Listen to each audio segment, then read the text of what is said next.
And we're back. And why the fuck is everybody asking if we're live tonight? If you listen every week, you ought to know that it's live right now. It's 10:37, Saturday, June 25th, 2005. And I suppose since I'm already on, why the fuck not stay on, okay? So everybody, tell your friends, tell your enemies, tell everybody that you know online that KDK is back, KDK is live.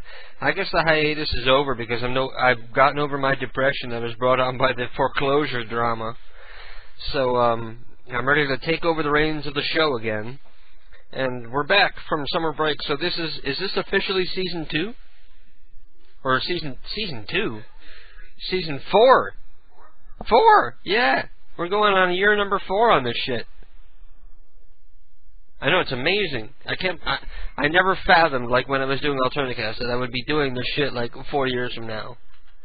Fucking insane. And a lot of times I wonder, why do I do it when so few people listen? For example, let me see how many people. Out of the entire world, out of the entire planet Earth, there's only 62 people listening right now. So it sort of makes me think, why do I bother? Yeah, but you know what? You bother when there is 10 people listening. Well, you know why? Because I'm going to do prank calls, and I'm going to save them, and I'm going to put them on CDs, and I'm going to sell them. So eventually, what I'm doing right now will end up generating money for us. Because I've already gone to work on redesigning the next CD. I started designing the DVD jacket. Because from here on out, our CDs are going to be released with on slimline DVDs. Do you think we ought to do slimline or regular size DVDs? Well, the size of the Family Guy discs or the size of a regular DVD?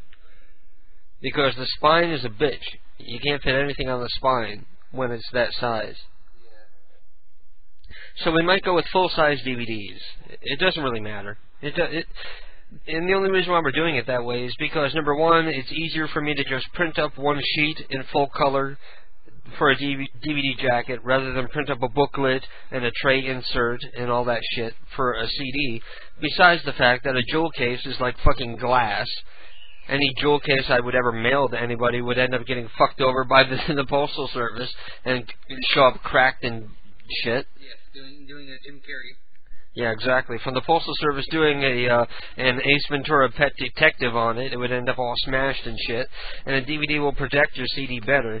And the next CD that we release is going to be light scribed, which means that the image for the label is going to be burned directly onto the disc, so no more stick-on labels, which will save me money on ink for the goddamn cartridges, and labels, which are expensive. So it's actually going to end up being cheaper for us to do it this way. Even it'll cost us $1 for each insert. Oh, you know what? This conversation you reminded me of something today. Go ahead. So, remember when I worked for Primerica? Yeah. Well, my first customer came in today. Uh-huh. Who I already knew beforehand. And he was asking me about shipping out CDs. Yeah. Because he didn't want to buy the jewel cases because they're going to crack. Yeah. And guess what he's sending out? DVDs. Well, DVDs of his wife. Naked? Yes, like naked. Really? And guess what? Why? Because all the money that I saved him from Primerica. He started a porn site. Yeah, started a porn business. He started a porn business with all the money you saved him from Primerica. His wife implants. He was trying to sell me one of the videos, one of the DVDs. Oh man, tell him that he owes you a free one. Yeah, right. Because you're the reason why he was able to afford the implants. He's already got 90 orders for $35 a pop. What kind of loser is going to pay $35 for homemade softcore porn? Exactly. That's what I said. I ought to sell DVDs of that. I guess it's better because it's amateur. You know that video I have of that skanky woman who's sitting by the pool and masturbating with the cell phone and the baseball bat and the giant dildos? That's not copyrighted. I ought to make copies and sell that on DVD for like $35 a pop, because a lot of sickos out there would just love to see some woman masturbating with a baseball bat. How many people in the chat room want to see a DVD of a chick masturbating with a baseball bat? Yeah, they're all typing, me. That's the contest for tonight. The winner will receive a DVD of a woman masturbating with a baseball bat. If you're old enough. If you're old enough, yeah. Like I have any way to figure out if they're old enough or not. Let me take a sip of my beer here.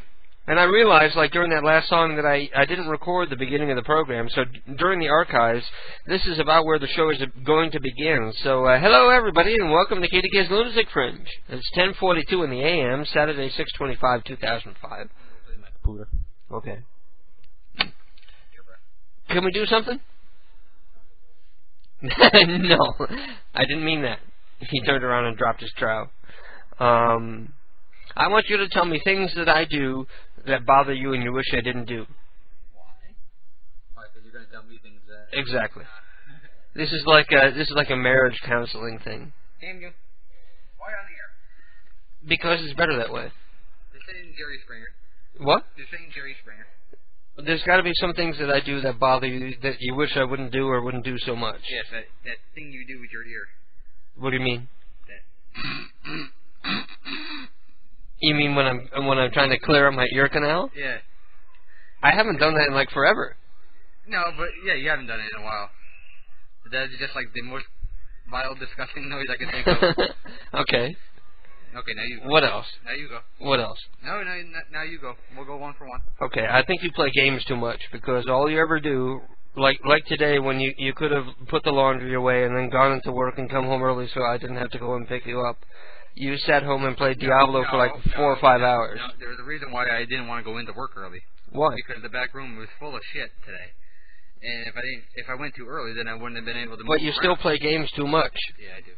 You sit at I sit at the computer just as much as you do, but I'll be watching movies, and I'll be browsing websites, and I'll be answering email, and I'll be posting on the forum, and I'll be updating the site, and I'll be editing audio.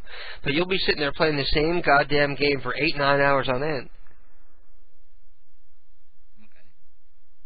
I don't see why that's worse than... You don't see why that's worse than me trying to have to clear out my ear canal because I'm half deaf? No, I don't see how that's worse than what you do on the internet. Well, aside from the audio editing. Okay, what else? Go ahead. I don't know. You don't know? No. See, that's how good I am, and you can't even think of anything else that I do that bothers you? Oh, you're putting me on the spot here. Well, I'm on the spot, too. I'm cracking under pressure. I didn't know the ear thing bothers you, but I have to do that. When I'm doing that, I do know that you have to do it. What I'm doing when I do that is I'm trying to suck the mucus out of my ear canal so that I can hear. Yeah. That's what that sound is. You're dumb. You're ugly. Now go away. No, not you. I don't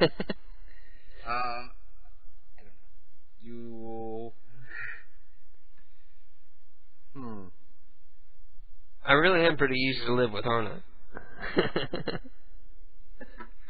Okay, well, like when you don't just ask me to like sometimes I'm in the house is messy, and I understand that I am a pig. Sometimes, or a lot of times, most of the time. But then you just throw shit at me instead of just asking me to pick it up. No, you're referring to the other day when I threw the shoes at you. And that's not the first time. I wasn't throwing the shoes at you. I was moving them so I could sit. You had a big pus on your face. That's not because of the shoes were in my way. Okay. But that's not the first time, though. You've done that. Well, I get mad because you're home all day while I'm working 9 hours, and nothing gets done in the house because you're sitting there playing those stupid games.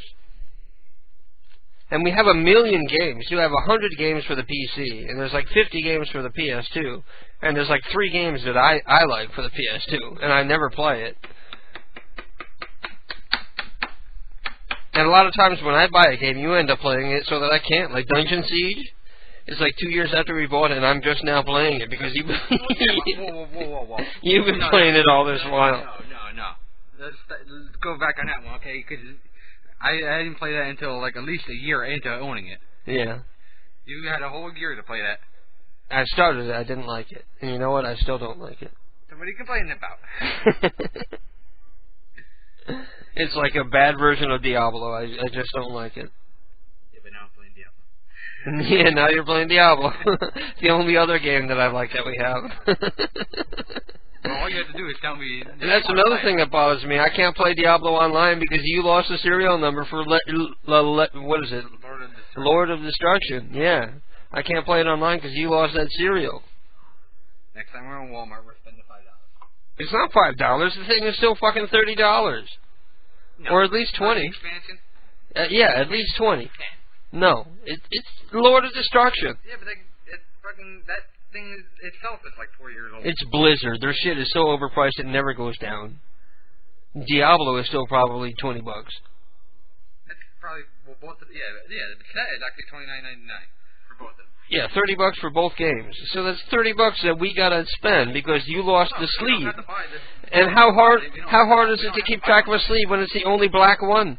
No, it's not the only black one. Okay, the other three are black too. I probably threw it away by accident. Yeah, exactly. Because of the mess on my desk. And that's one of those games that every serial I've tried doesn't work because serials when you register them online, they're only good for one use. They're only good for one use, and then they never work for anybody else ever again. Yeah.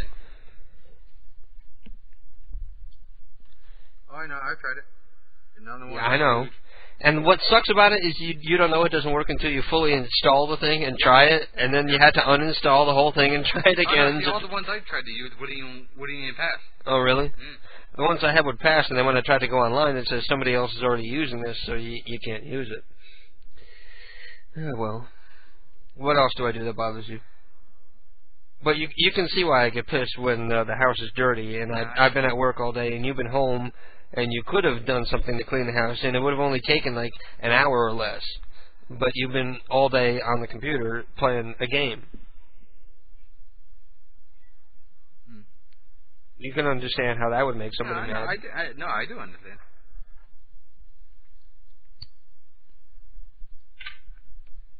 Because I work now 9 hours a day, and I get 2 days off, and one day I usually do nothing, and the other day I have to do the laundry and clean the house and the dishes and stupid shit like that.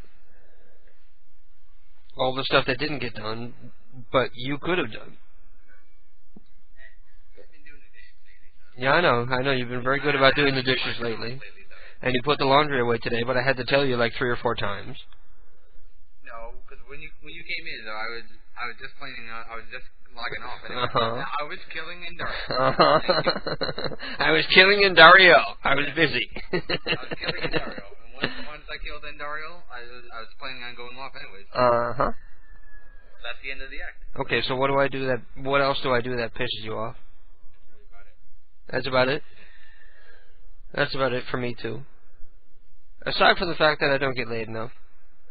But I haven't been in the mood lately. My sex drive has been like nothing lately because it's been so hot and humid. And every time it's hot and sticky, the last thing you want to do is get all hot and sweaty. Yeah, exactly. So I can't get mad about that this time of year, but it's not like it just happened. It's too hot to jerk off too.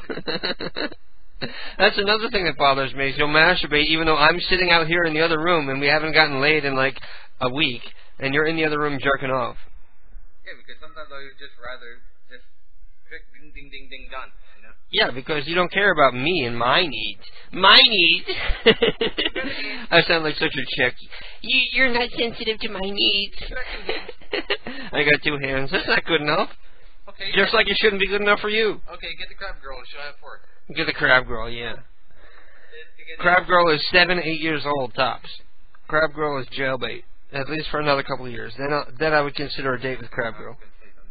What? What? Go ahead. It's okay for you to be racist. They can't blame me for it. Okay, well, she's Mexican. Yeah, they get married at like 8 over there, don't they? No, literally, the age of consent over there is 12. The age of consent in Mexico is 12. You know this for a fact? Yeah. We ought to ask Spank, because he comes from there, so he ought to know. There you go. Spank, what's the age of consent in Mexico? No, he doesn't listen.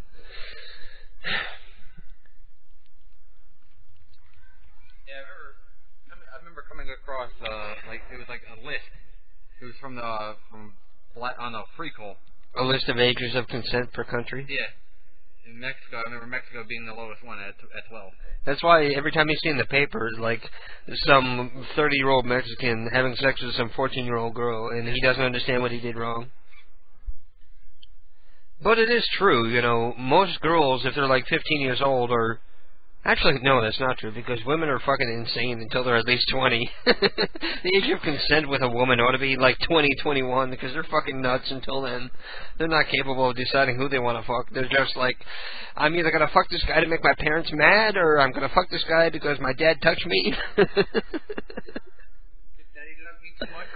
Yeah, Daddy didn't love me enough, or Daddy loved me too much, so I'm going to fuck this 30-year-old guy even though I'm only 12. I know, he's a crackhead, and... He's a crackhead? No, well, you know, I'm just... Because, you know, it's always some sleazeball. It's always some Spanish guy. Every time I read in the paper about somebody who is arrested for fondling or molesting an underage girl or boy, it's always some Spanish guy. Yeah, but you gotta remember, too, we live near Danbury, which is like... Danbury's like Little Brazil. Yeah, Little Brazil. Little Brazil, they call it. And Brazil is just as good as Mexico. And all the Brazilians are going to get up in arms and send me hate mail. We're not as low as those Mexicans. They'll yell at me. That's what I love about it, is that when I say something like that, the Brazilians will send me hate mail saying that I'm racist because I'm comparing them to the Mexicans, and they don't realize that they're racist by believing that they're somehow above the Mexicans. You know what I have noticed, though? Like, within the Latin communities, nobody likes Mexicans. Yeah, there is a hierarchy. Like, the Spaniards think they're better than the Mexicans, and the Brazilians think they're better than the Portuguese. Yeah, but see, like, for some reason, like, the Mexicans are the bottom rung. The Mexicans are the bottom rung. What about Puerto Ricans? Like a Puerto Rican and a Costa Rican or a Dominican can get along. But then you get a Mexican and like, for the most part, and they're like... No, the Dominicans hate the Africans, because Dominicans are really dark black. Yeah. They hate, like, the Africa blacks. They think they give them a bad name. I'm saying within the Latin world. Oh, okay. Well, Dominican, I would put in the category of black, because they're so dark. Yeah, they speak Spanish. I'll put them in there. If we're being so racist, we're gonna get so much hate mail. It's gonna be so exciting. I love getting hate mail. They're gonna be like, God damn it, you fuckers. Yeah. Well, let me go to the chat room and see what people are saying. A couple people are blinking. Milkman is sending me a phone card. Thank you, Milkman. Mr. Away. Oh, Mr. Away is somebody who is incognito. Maybe we'll call Mr. Away. Yeah. I'm going to stick the microphone out the window so we can hear the ruckus. I can't open it. Because you're retarded. Go ahead, open the window. You're right. Stop!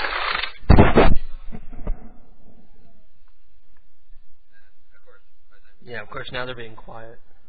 My head is hanging out the window. I'm wearing my headset. Just looking right at the guy who's just carrying on and screaming. And waiting for him to look over here so I can wave to him and say, Hola! Thank you for putting the clothes on your children. They're not wandering around the courtyard naked anymore. What? They seriously were. I looked out there before. There was like two or three-year-old kids, like, just running around completely naked. That's how they... Exactly. That's what I said at the time. That's how they do it in Mexico.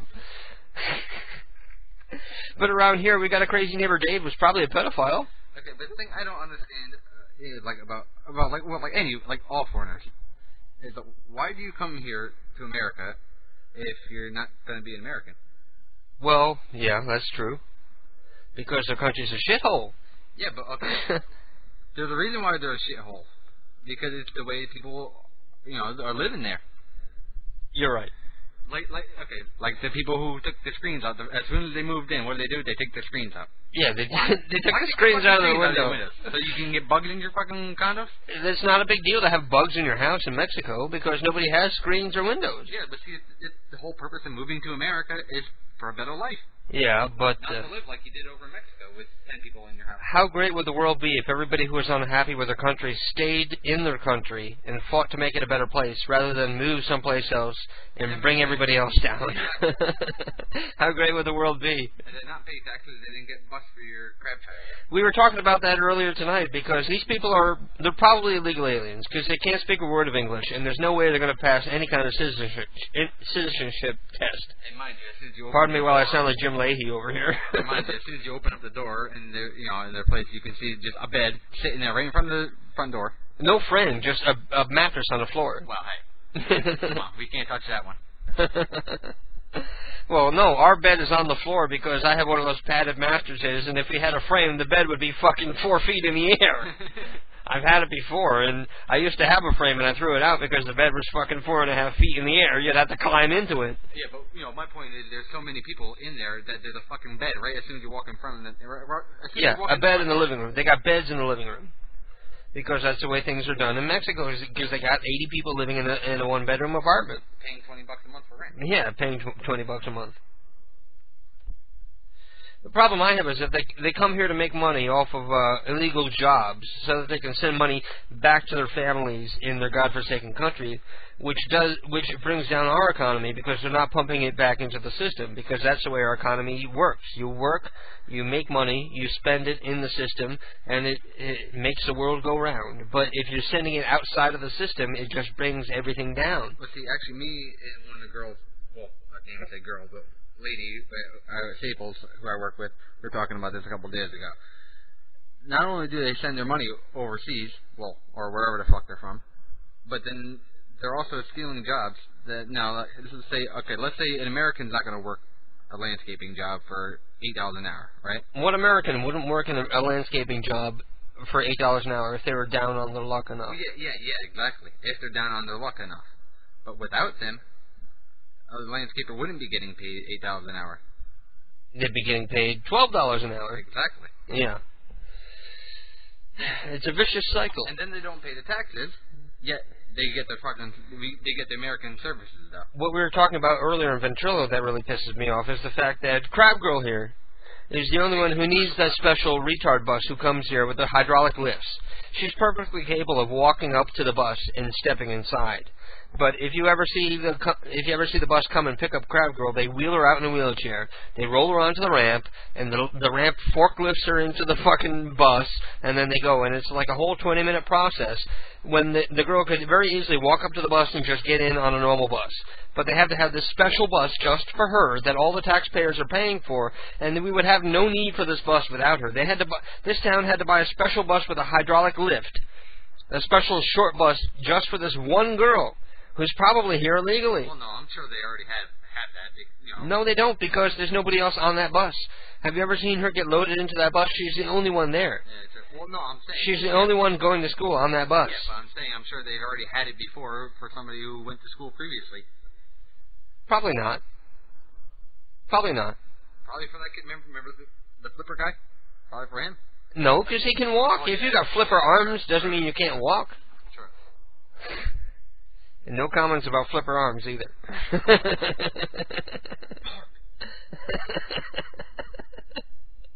Pardon me while I take a sip of my beer here.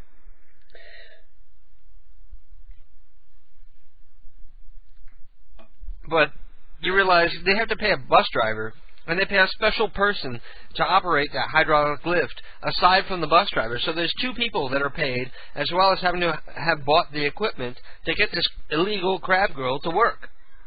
And like I was saying in Ventrilo, like 5-10 years from now, you're going to see a big news story where the Siamese twin was separated from her twin at the cost of millions of dollars to the taxpayer with their illegal parents, and eventually 2 or 3 years after they're separated, they're both going to fucking die anyway. So we just pissed the money in a hole. Yeah, we just pissed the money in a hole for these, and that's another thing. Should I refer to them as two people or just one? Because there's one lower torso, but there's two upper torsos. No, but there's two brains, though. But it's one body. I consider it two people. You consider because it's two different brains, it's two different people. Yeah, but they can't do two different, like one can't run left and one can't run right. I'd like to see them watch. Yeah, but that's what it looks like they're doing when they're walking. Yeah. Looks like they're both trying to go in opposite directions when they walk, when it walks. Another thing I was thinking of is how sure are we that they're both female? One of those twins could be male. One of those twins could be female. How do we know that they're both female? They both look female. Well, how can you tell? They don't both look female. They both look like fucking ugly Mexicans. You can't tell if they're male or female. They're like 7 years old. At that point, they're genderless. No, but mind you, Mexican women don't start looking manly until around. No, they look manly. They look boily. That's when they start getting their mustaches. She looks like she might have a 5 o'clock shadow already. The mustache doesn't come in until when? Like 14? Yeah, about 14, 15. Now that we pissed off every Hispanic person in the audience. Luckily, we don't have any Hispanic people who listen. Not that I know of. Stigum? Stigum's not Hispanic. I think he's black. Oh, remember that picture of him on the boards with the lightsaber? Yeah. He looks Hispanic to me. I don't know. Monkey Richie was calling him a nigger. Monkey Richie has got the fucking brain of an idiot. Actually, I don't think Monkey Richie... No, he wasn't calling him an idiot. No, he's calling Rebel a nigger. He was calling Rebel a nigger. No, he got Glowworm in there, too. He was making fun of Glowworm, too. Racist bastard. Ironic of me, after making fun of Mexicans and Spanish people for the past 30 minutes, I'm going to call Monkey Richie a racist for using the word niglet. No, see, mind you, though, I don't mind them coming over if they want to live like an American. If they want to talk like an American. To be honest, most of them do come, and they're very honest and hardworking people. The ones that I've met, because I used to own a gas station in Little Brazil. And most of the people who came in were very honest. Actually, they're more honest than the white people I would hire. Yeah. Well, the most honest people that I hired ended up being the Muslim people that I hired. And they're still there to this day. And they're still working for the same company, yeah. So, shows how racist I am. I hired a couple Muslim people, and they turned out to be the best employees I had. Yeah, and probably the only people there who I can actually say who work there besides you, who I can actually say I actually liked. The only problem employees I ever had in the area were anytime I tried to hire a Caucasian person because they wouldn't show up and they would steal. But the Hispanic and the Muslim people that I hired and the Brazilians were honest, hardworking people. Just like the people who own the store down the street where you buy beer from. Yeah, exactly. The the guy who thinks I'm an alcoholic because I buy beer there once a week. He's cool though. I like him. He's not cool if he's telling you I'm an alcoholic. No, he wouldn't. I buy beer there once a week and I'm an alcoholic. An alcoholic is there every day for new liquor, not once a week. Well, you didn't just straight up call you an alcoholic. Were you a friend? I don't see him in a long time. Yeah, he don't buy beer. He don't buy beer no more. Last time I was in there, he said we have beer on sale. Do you want to buy any? And I was like, no. I don't come in here just for beer, you know. I'm not like drinking a case of beer a day. Maybe a case a week. Anyway. Yeah, but he said the same thing to me too. So as soon as I walk in, oh, we got cigarette. Buy one good one. Well, you do. You're a fucking chain smoker. You smoke 2 packs a day. No. I'm down to 1 pack a day now. Are you really? Yeah. Wow, that saves us what, $35 a week? Yeah. Think about it. A month. That's $150 a month. Exactly. Well, good for you. Well, that's why I slowed down because I was thinking. That's $300 fucking bucks a month I'm spending on cigarettes. Yeah, exactly. Aside from the fact that you're killing yourself. Yeah, I'm spending $300 to do it a month. Why not just smoke 1 pack a day and live an extra 20 years? You might be on a respirator or an iron lung for those 20 years, but at least you'll be alive for 20 more years. Another thing that was kind of bothering me, but I do want to quit because last time I was at my grandfather's. Yeah. I see how bad my grandfather is. Your grandfather's been smoking non-filters for 70 years. No, Marlboro Lights. Oh, really? Yeah. But he probably used to smoke Pall Malls or something. Actually, yeah, he did. But no, he smoked the filtered ones, though. Oh, really? Yeah. They don't have filtered Pall Malls, especially not back then. No, okay, not Pall. No, I'm not thinking of Pall Malls. The red pack. What's an old person cigarette? Tareyton. Old Gold. Actually, my mom used to smoke Tareyton. Your mom smoked it. Your mom's an old lady. Well, she smokes old lady cigarettes. No, actually, she smoked them back in the day when she was still young. Back in the day? Now she smokes Marlboros. Oh, really? Yeah, Marlboro Ultra. Yeah. Your mom's a Marlboro lady. Your mom looks kind of crusty and leathery. Might as well. She's like a biker babe now. You're what? She's like a biker babe now. Yeah, your mom's crusty and leathery. and she packs heat to work. Yeah. Have you ever seen my mom's gun? Fucking thing is like bigger than my head. Oh, really? Yeah. She carries out to work and has a bulletproof vest. Is she going to be out of work soon? They're shutting down the Groton base, I hear. Yeah. Well, she's still going to be... She's not hired. She's not employed by them. She'll be a security guard there, just to make sure the kids don't go in and fuck with the nuclear subs and shit. Well, I was there down when I was talking to her. She goes, she said that she's got her job security for at least another 5 years. Oh, yeah. Just at there. But she's not hired. She's not employed by Groton Sea Base. She's hired by the security company. Yeah, by the security company. So even if she'll just get transferred somewhere else. Yeah. Probably to one of the casinos. That'd be cool. Because actually, that's where she was first. That's cool. She was at the casino first. Maybe she can help us fix some games at the casino. No. Rip off the Indians. Actually, my mom and my aunt both worked there when my aunt was still alive. I gotta take a pee really bad, so I'm gonna play a song and come back, and we're gonna do some prank calls because it's fucking 11:07 and we haven't done any prank calls at all so far. So let me go play a song, and I'm gonna come back, and we're gonna do some prank stuff. So I'll be right back, and I'm gonna play this song just to get all the little kids to tune out because we have far too many young children who listen. And we're back, and that was The Cure with Maybe Someday, and let me see what people are saying when I go back to the chat room here. Satan sent me a phone card. Thank you, Satan. Ellie says, it's me, Ellie. The haters have made it impossible for me to get back into the chat. I am listening, but miss being with my honest friends. I'm sorry, Ellie. Tan Man is asking if I got Satan's phone card. Yes, I did. Izzy is saying, not imposing, but can I have ops? Izzy, you have no need for ops during my show. Nunu says, you don't seem to have the IRC settings listed on your website. We'd probably get more people in here if the settings were listed. We get plenty of people in here, Nunu, more than shows that get 3 or 4 times the listeners that we do, so I'm not complaining. Little Even Neo says, I would like to apologize for not having numbers for a while, or well, not as many from my own creative intellectual mind of morbidness. Yeah, that's true. There's no numbers coming in here except for Mr. Peepers. Milkman gives me a number. That looks like a phone card PIN number. MC Light. MC Light. You remember MC Light? That's a real 80s flashback. MC Light. Hey, I've been listening to you for a few weeks now. This is my first time requesting you to call a number, so I hope you do it. I know this old lady that lives a few houses away from me that has like 30 cats, all scruffy and wild. Who, the old lady or the cats? And she never changes her clothes. She wears a string with milk rings around her neck. And she screams at us when we ride by her house on bikes. Her name is Philo. If you call her, use the cat thing. Okay, maybe we'll call the crazy cat lady later tonight.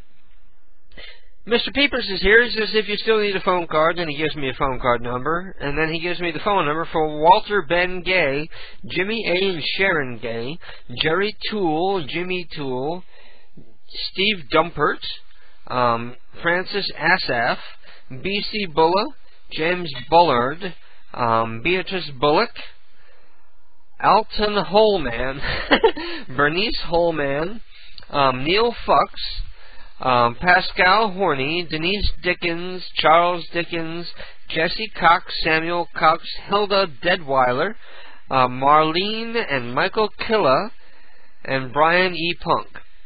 And Venison just popped up to say, okay, I know this is a random question, but it's important. Okay, I ask you, how many times have you used the word prevailing? Venison, I don't think I've ever used the word prevailing in normal conversation. Unless I was mispronouncing something else. Anyway, let me call Mr. Away. Let me go grab the phone, and we're going to call Mr. Away.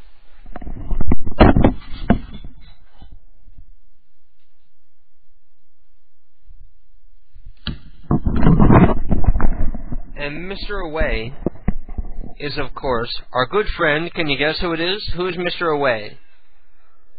A shrug from Keith.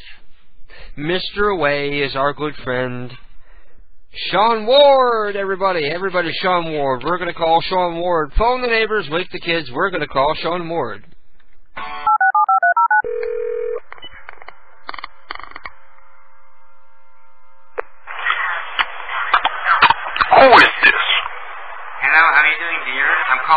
confirm your order for 25 large pizzas with pepperoni and anchovy.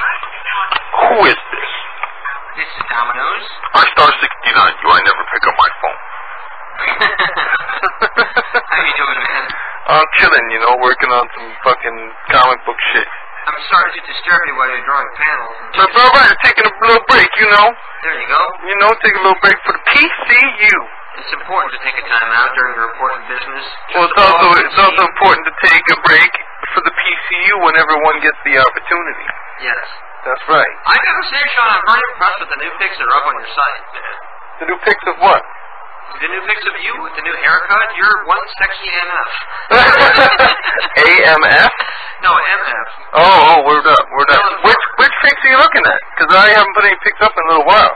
I saw the one at the end of your demo, or your tutorial about how you do the comic books. Oh, yes. The one with the short hair. I told you you'd look much better with your short hair instead of like long messy hair. Well, it's grown in some since then. What, you're gonna say you're hot for Sean too? Yeah, no, I saw him first.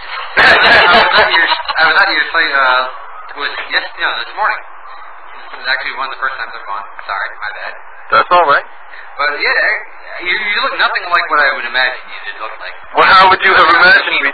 How would you have imagined me to look like? Oh, you're seeing the old pictures where he looks like a beetle with the messy hair. Yeah. You gotta go look at this tutorial at the end where you see him with like the short, the gel hair. Yeah, like I kind of like imagined you by your voice, like kind of black looking. Yeah, well, not black, but want to be black. Oh, and like dressed in one of those like M&M jumpsuits and shit? Yeah. You just bling bling. No, I refuse. Absolutely, categorically. Even when I go on stage and do my rap act, everybody's all confused as I go up and do it in a suit. Well, that's the point, right? Exactly. Catch them when they're least expecting it. That's right, and they love it. Because they're wanting to hate you, and then they like it, and they're like, damn. Oh, nobody wants to hate me. Everybody wants to love me. Well, when they see you walk out in a suit and tie, they're going to say, oh, this guy's going to suck. And they're like, give this white boy some props. That's right. Buy him some drinks. He's got some pretty hot fans, too. Give him some ass. There's some hot ladies hanging off you, too. That's right. That's how I like to do things. I don't blame you. You feel like calling some people tonight? Always. Awesome. So who are we calling? We haven't done any calls so far tonight. So right. So this is going to break the seal. Echo. Is that your phone, or am I on speakerphone or something? I just turned the speakers down 2 seconds ago. Maybe you were hearing that. You hearing an echo right now? Hello, how are you doing, dear? Yeah. A little bit, not too bad. I'm not hearing no echo. It makes me sound self-important. Oh, Sounds good. like I'm talking to the PA. Cool. Like in school, you're the principal. You see? You're the principal. What? Yeah. Yeah. Sean Ward, please report to the principal's office. Gadzooks. Would you rather speak to a redneck woman, an old lady, or an old man? Right now I think the old lady would be the trick. Okay, old lady.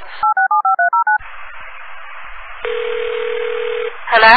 Hello, can I speak to Sharon, please? Who is this? This is Mabel speaking. How can I help you?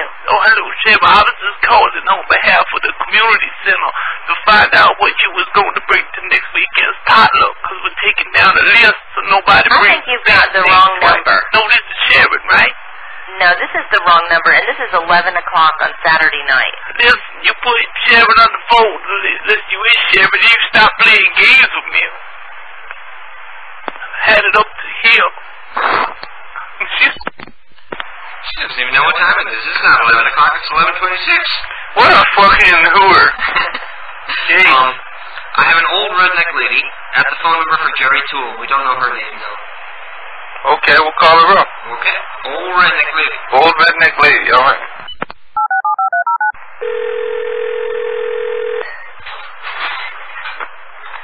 Honey, can you stop crash banging dishes and cups around now doing prank calls?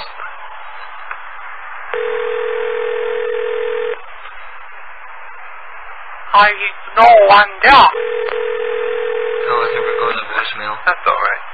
You want to leave her a voicemail? Oh, you can reach Jerry too. Please leave your name and number, brief message. I'll get back to you. Thank you. Hello, several Americans. I just moved to a neighborhood to take part in one park tomorrow. I need to know your help to make one American dish to bring to the public. You to help me to make one American dish for you. I cook noodle for your help. Thank you. That was kind of dumb, but whatever. You're trying to speak English there.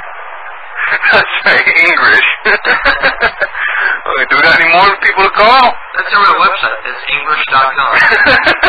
I'm serious. Why is there an English.com? Have you ever bought something from Japan and it comes with like weird instructions that don't make any sense because they're badly translated and they have no idea about Not that I recall, but I mean, I wouldn't say no. Great instructions. I should have saved once for like a mod chip I bought for my PS1. Yeah. It was the funniest shit. I wish I had saved it. I can't remember it, but it was... Did it say all your base are belong to us? No, but it was equally as bad. Not worse. And then you went to English.com to translate it. Yes. I actually had to call the guy up in Canada, and I had the guy laughing on the phone while I was reading it out to him. He's like, he says that's English. He says English is so funny. Jesus Christ! So you had to call tech support in Canada. Yeah, well, that's where I ordered it from because mod chips are not illegal in Canada. I don't know nothing about that. Well, shit, I'm getting tons of them then. I don't even have a video game system. I just want the chips. You don't have anything? Not an Xbox or an old PS1 or SNES? Or no, I don't even got NES. Well, everybody, hell, go to donate at SeanMoore.net and help Sean buy an Xbox. Yeah, you recommend Xbox over the PS2? Oh, hell no. I was just being facetious. Oh, okay. If you want to play any decent games, you gotta have a PS2. Yeah, I wouldn't mind a PS2, but I also would mind all the time that I know I would waste on it. So yeah, that's true. So yeah, because that's the thing is I would love to be able to get a PS2 and get a copy of Gran Turismo and not Gran Turismo. I'm talking about San Andreas. Yeah. Yeah, GTA, and then fucking just get right into it. But I cannot afford that time. You're very well disciplined, like me. You're able to. No, I'm not. See, the thing is that I have to minimize my distractions, and I have to put myself in a situation where I've got a really firm deadline. Otherwise, I'll do nothing. Really? Yeah. Because you're always so good about hitting your deadlines and setting them and getting your stuff done on time. That's because I'm a complete sadist to myself. Well, that's discipline. Yeah, so whatever works. Yeah. But just having a video game system around is a temptation. It's just one more thing to make me cock it all up. Well, but a friend of mine just got a copy of San Andreas bootleg for his computer. So I wanted to make me a copy of that. Yeah. And that'll be bad enough. Yeah, there's a multiplayer mod coming out too, so you can play it online with other people and have like total gang wars with people online and shit. And I'll be Ice Cube. That'd be so cool. I'll get a bunch of people and we'll all be NWA. Yeah, we'll be PCU, the PCU posse. That's right. We can go take over Los Santos. For real. We'll do that. Or we can call Bernice Holman. Let's do that too. Okay. Bernice. God, those Spanish people are still carrying on outside. What's the occasion? I don't know. It's like barbecue day. Hello? Hello, can I speak to Bernice, please? This is she. Bernice, how you doing, baby? Doing okay. How about you? I'm doing all right. Listen, I was just calling to find out what you was planning on bringing to the potluck next weekend because we're compiling a list, you see. We don't want two people bringing the same dish like last year, otherwise we end up with 10 buckets macaroni and cheese. Okay, where is this? Oh, this is the community center. Next weekend, the potluck. I just want to find out what you was planning on bringing so I could put it on the list. Oh, okay. I'm not sure whether I'm going to be able to make it or not. Let's just put down what you want to bring just so that we don't got to, risk anything. Okay. What's your specialty? What you like to cook, Bernice? Well, maybe potato salad. Potatoes? Oh, I'm sorry. Jill, Miss Rosenthal, Jill already doing potato salad. Oh, okay. That's right. What else you need? Oh, Jill, how about, you good with, steak? How about some shrimps? You can make us some shrimps. I don't know anything about Cajun-style shrimps. I'm gonna make some jerk chicken myself. Okay, I'm not familiar with either one of those. Do you know my friend Edgar? No, I don't. Well, my friend Edgar's on the line with me because he's going to help me organize this potluck. Edgar, you there, baby? Yeah, I'm here. I'm the one bringing the macaroni salad this time. That's right. Well, maybe you could help Bernice cook up an idea or two about what she's going to cook to bring to this potluck. Maybe you can do some tuna casserole. How about that, Bernice? You want to make tuna casserole? Yes, I can do that. So I'm going to write this down. Tuna. That one's easy, yeah. Yes. Oh, look at this, Edgar. We can't do that one. Because the salad bringing the tuna casserole. Oh, yeah, that's right. Mrs. Windrill is doing the tuna this time. I'm sorry, She's on a Bernice. fixed income, so she can't fix anything too expensive like me. Yeah, you're going to have to pick something else, Bernice. Maybe some fruit salad. Maybe you bring a dessert like some brownies or some cookies or some fruit salad or lasagna. Yes, I can bring some cookies. You want to do some home-baked cookies? Yeah, you're going to bake some cookies. You go out and buy some cookies. That's cheating. Yeah, we don't want no Chips Ahoy. We want some home-baked stuff. Like everybody's doing home-baked stuff, and it'll be a delicacy for all. Can you bake some cookies, Bernie? Yes. What kind of cookies you going to bake? I'm not sure yet. Well, what's your favorite kind to make?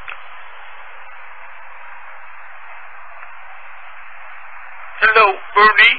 I love those pecan sandies, but that's just it. Hang on. I can't believe we're at first getting her to agree to bring something. She was going to bring tuna casserole. You should have agreed to the tuna casserole and see if you could have gotten her to, bring it somewhere. You know, actually, what I should do, what I was going to do, the next thing with the cookies, I was going to get her to try to talk her to let us come over to sample the cookies, make sure that they're good enough that she won't get kicked out of the club. But she hung up. We got to make sure our cookies are good enough. Exactly. I can't believe she hung up. Because last time Sally made cookies, there were hair inside. Oh, Jesus. I like cookies when there's hash inside. Yeah, I never had any kind of marijuana-cooked food. Really? You never had no marijuana brownies or nothing? I had some stem tea once. Oh, jeez. My crazy neighbor Dave made some stem tea, and it tasted pretty much like stem tea. Well, I got a good story for you. I'll try to keep it short. When I used to live over on Bathurst Street, which was a rooming house with 5 rooms, and it was all single guys, so we were all, young and crazy. And one guy was growing all kinds of different drugs. He was growing pot, he was making mushrooms, this kind of stuff, all as research for this series of videos that he was making. So one of the things that he did was he baked a batch of pot cookies. And I didn't know it at first. I was coming in the kitchen and somebody has left these cookies that are on a plate that's very obviously, for everybody to have if they want them. So I shovel back 2 of them. Then I go upstairs and I talk to Mike and he says, oh yeah, I baked those cookies. Those are pot cookies. You can have one if you want. Everybody else had one. I go, oh, that's crazy. So I have another one. So I've had 3. Everybody else had 1 and thought that they were ill. And everybody ended up going to bed early. You see, I'm getting home late from something. And so I had 3 and I remember I spent that whole night rolling around fucking convinced I was dying. Really? Yeah, I remember having my audio cassette recorder out and I was recording goodbye tapes to all my friends and shit. Were you really?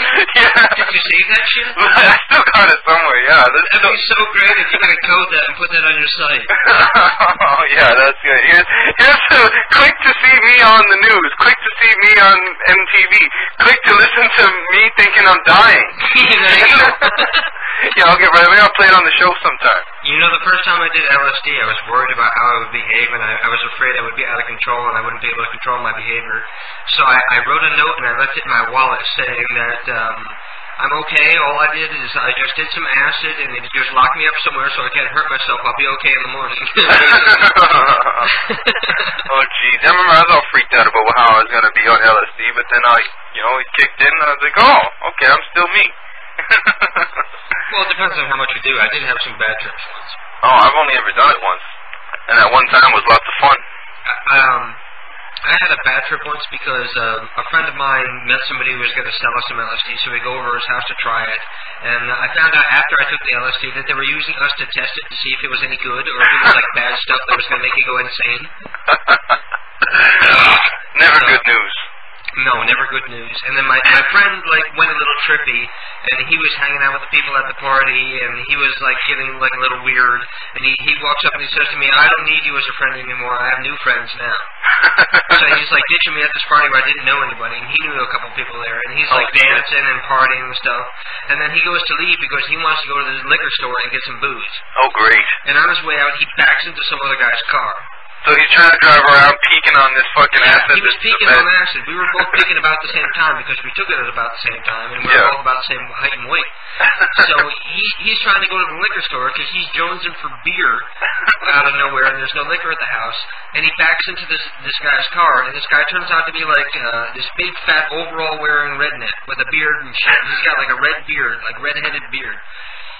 And he walks out there and sees that he backed into his car and fucked up the wheel well of his truck. So he pulls him out of the car and punches him in the face and knocks two of his teeth not clean out, but he knocks them so that they're pushed back in his mouth. Pointing backwards. That'll give you a bad trip for sure. Then he's coming up to me and he's like, you gotta come with me, you gotta go to the hospital. And I'm like, I'm not coming with you, you're not my friend anymore, remember? And at this point, everybody at the party is fed up with him, and they're like, we hate this guy, and we hope this guy kicks his ass, and we just want him out of here. And they're all being nice to me, and they're like, I can't believe you're friends with this asshole, and you're cool, and you're hanging out with us. And I'm being arrogant at this point. I was like, I have friends now. I don't need you anymore. And the whole time, I couldn't take my eyes off of his mouth because his teeth are pointed backwards. And he leans into me and he says, look at my teeth. They're pointing the wrong way. You have to come with me to the hospital. And I was like, I'm not getting in the car with you while you're dripping on acid. That's bad fucking news. And eventually, I got into the car with him, and we went to the hospital. Oh, what a horrible fucking trip that was. I can imagine. Nothing bad happened, luckily. I never got into acid really heavy, but I did go through a phase where I was doing quite a little bit of ecstasy and quite a little bit of mushrooms. And the very last time I did any of that was the only bad trip I ever had, where I had a bad ecstasy trip, where it was New Year's Day. This dude who was supposed to come with me to a New Year's party I was going to, which was this loft party with live music, and we had a whole fucking posse of girls that was coming with us and shit. Like a rave? No, not even a rave, just a party in this dude's loft where this instruments hooked up and shit like this. So it's just, it's all, everybody knows each other, they're not strangers or nothing. It's a really fucking cool party. And this dude at the last minute doesn't come. Instead, he's gonna sit at home with a couple of buddies, take ecstasy, and watch fucking rented movies. And so he had a pill that I told him to get for me, and the whole deal is that after this party I was gonna go kick it at his house because his house was closer to my house or some shit like that. So I go to his house, sleep over, and the next day he talks me into doing the pill that he had bought for me, because I just wanted to have it and save it and just, whenever the notion struck me, I would do it. Yeah. So instead he talks me into doing it with him the second day. He's saying that he wants to do the other pill that he bought for himself because he's, just like a scientific thing. He just wants to see what it feels like to have to do it 2 days in a row, blah, blah, blah. So I ended up taking his pill with him. And this is the guy who I always, up to that point, had he was like my drug buddy, and we were all we justified doing drugs by saying we're like holy men on the spiritual quest and all this kind of shit. And I'm sitting in this dude's Carlos Castaneda over there. I'm fucking sitting in this dude's basement on lawn furniture, watching fucking movies we've already seen on a 13-inch television. And I'm sitting here thinking to myself, there's nothing holy about this. This is fucking bullshit. And just this voice screaming, this is bullshit, screaming at me for probably a couple of hours. And then it gets to the point where all this is dark imagery keeps coming into my head. I keep seeing skulls and shit like this, and I'm just getting really, really upset with the whole situation. And I ended up kind of spiraling into this pit where I was thinking bad about my work and thinking bad about everything I was doing and thinking bad about my comics and stuff. And I went so far deep into it that I kind of felt like I came up to a doorway, and some part of me realized that to go any further down this road, to go past this kind of crossing point, is when you start getting into the territory of suicidal and cutting yourself and all this kind of stuff. Yeah. And just the refusal to go there was the act of making the decision to not go around that guy no more, not go around those places no more, not do that stuff with those guys no more, blah, blah, blah, blah, blah. So I just got home as quick as I could, fucking didn't really hang around those guys no more, and of course they started getting all, 17-year-old girl about it and shit, but whatever. And then that was around the same time that I threw myself into my work. Well, so the story has a happy ending. Yeah. See, LSD really can lead you to an epiphany that redefines your life, like that. Yeah, but the thing is that it so often doesn't. Like, so many people are either too timid or too stupid to act on what they see and act on what they learn, that, a case then can be made for, how much good does it do. So you have people that, they'll have the experience, not have the awakening, but they don't implement it into their life. Like, the thing is, it's one thing to have the spiritual awakening on Saturday night, but how do you apply that Monday morning? For most people, you don't. Right. You just ignore it, and then try to have another one the next Saturday, and the next Saturday, and the next Saturday, and it never works. And it never goes And anywhere. that's most people. Right. That's why I don't get down with the drug culture, or get down with all that kind of shit no more. Good for you. Smoke a little bit of pot here and there just to loosen up the thought process, but even that's a rare occurrence. Once when I was 18 years old, I drove 24 hours straight from Connecticut to Florida to be with this girl who was going to Rollins College in Florida, because I was in love with this girl who was going to art college. And I got down there because she said she has some acid and we're just going to fuck all weekend. So I drove 24 hours. To do acid and fuck all weekend. To do acid and fuck all weekend. We did acid, and we're in her dorm, and her roommate had already left. She had already dropped out, so we had the dorm to ourselves. And we're just hanging out we're watching movies and listening to Pink Floyd, and we're tripping on the music and shit. And for some reason, I got this idea in my head. At the time, I was one of those kind of person that based my own self-worth on the way or how other people perceived me and what other people thought of me. I based my entire self-worth on what other people thought of me. Jesus. And I was so fucked up that I said to this girl who was just some skank bag who wanted to get laid for the weekend anyway. And I said to her, "Do you love me?" And she said no. And I said, I thought at the time that I would be crushed if she said no, and then as soon as she said no, I said, what the fuck do I care? Yeah. I love myself, and I think I'm a great person, and it doesn't matter what this bitch thinks. And that was like a huge turning point in my life where I stopped judging my own self-worth on the way other people perceive me or what other people thought of me, and just learned to just respect myself and like me for who I was. So drugs can really be a good personality-building experience like that. They can be beneficial, but when you start talking, some fucking people, they'll do ecstasy some weekend and then come back from it and be all like, oh, if you put ecstasy in the water, it'll solve the world's problems. Shut the fuck up. There is a movie like that. There's a movie called Wild in the Streets where the kids put ecstasy or LSD in the water, and everybody went crazy. An old Roger Corman movie everybody should check out. I love the kids. See, ecstasy seems to have, come and gone now. And it's like they had LSD in the 60s, and it kind of came and went, and it turned into something ugly. And then you had ecstasy, and it turned into something ugly. So the kids right now, are they not doing drugs right now, or do they? No, they're all doing fucking coke and crack and pop. Oh, jeez. Anyway, let's call Pascal Horny. All right. Yes, I love how I change the subject like that, huh? That's his feelings on the drug culture. Yeah, that's a good idea. That's right. Somebody also posted last night. Hello? Is that Pascal? Can I please speak to Pascal, please? This is Pascal. How are you, Pascal? Fine. Oh, good. Listen, I was just speaking with a few friends of mine about the drug culture there in Athens, and I was just wondering what your thoughts were on what the kids are into. I don't know. Wait a minute. What would you like the kids to be into? What? In Athens there. Yeah, I live in Athens. That's right. And the kids in the 1960s used to do LSD, and in the 1990s all the kids used to do ecstasy. What are the kids doing now? I don't know. Oh. Is it bad or is it good what they're into? I don't know. Well, what did you used to get into when you were young? Nothing. Nothing?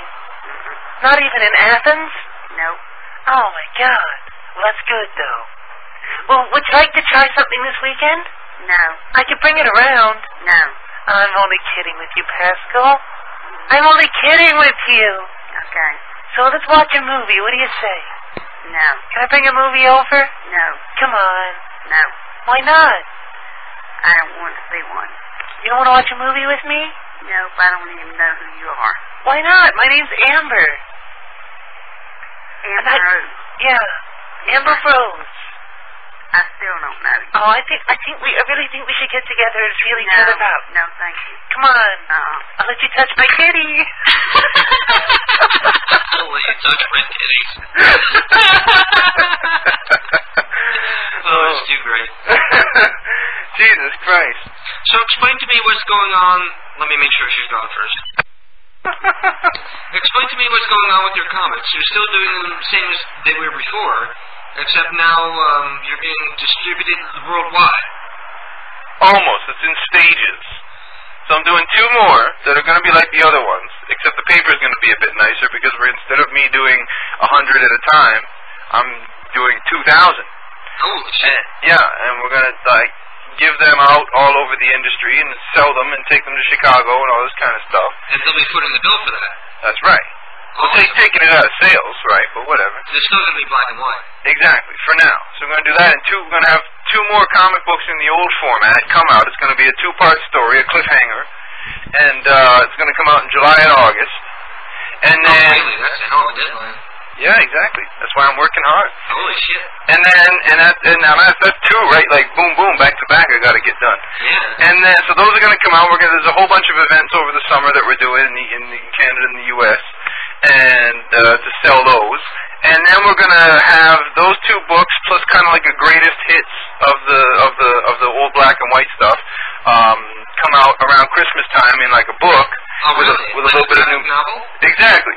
Awesome. And that's going to go into like all the stores, and that's going to be like, solicited through, all the comic book stores and try to get it out. Will it be in color or still in black and white? No, that's because it's going to be reprints of the old stuff. It's going to be black and white. And then we're going to start a brand new #1 new series in full color in February. So you're going to restart Sean Ward's Electric Comics Freak Out over at #1 in full color. Kind of like Volume 2, #1 kind of thing. And we'll be able to go to, here in America, we'll be able to go to our local comic shop and be able to pick up your book. That's right. That is outstanding. And then the whole goal about that is that once there's enough back material to start collecting it up in graphic novels every so often and sell those in like Tower and Virgin Megastore and all that shit. Yeah. So dominate the whole shit. Hell yeah. Yeah, that's the whole idea. Well, God bless you. If anybody's going to make it big, I'd like to see it be somebody like you because you're an awesome guy, Sean. Well, thank you very much. We all got to make it big, and that's the whole business. Everybody's going to make it big in the 21st century. Yeah, you're going to make it big and leave us all behind. No, I'm going to make it big and make all of y'all big. People read about me, and they'll have a chapter about you. And the whole PCU crew. Well, you got to work Mabel into the book at least. Oh, totally. That's all coming. And why? Mabel's coming in the future books? Yeah, I got plans for all of those characters. Awesome. To work them all in and tie the whole thing up. Because everything I do is all one big project, and I always got to keep it that way. You'll know you get everybody who listens to PCU to buy it. You got Mabel. Everybody's dying just to see what Mabel looks like. Oh, she's old and she's black.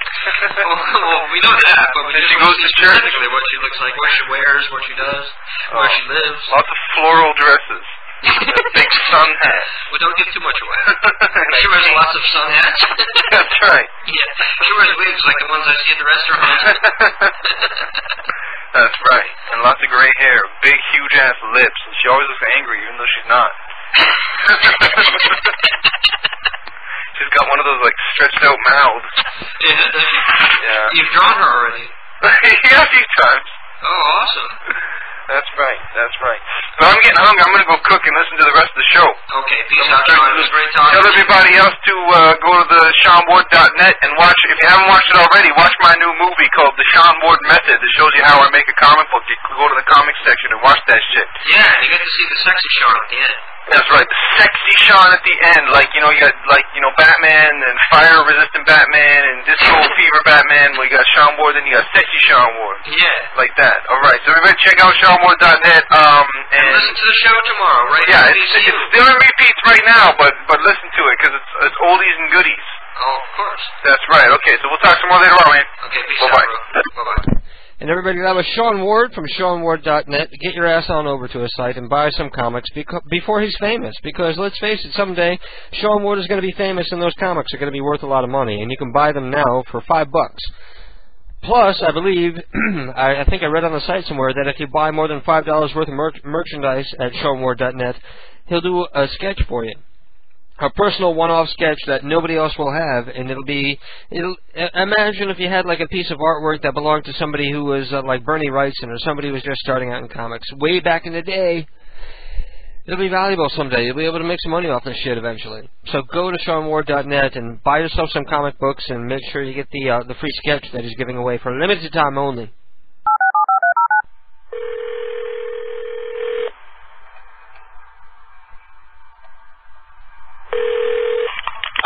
Hello, this is Kumar Galipati.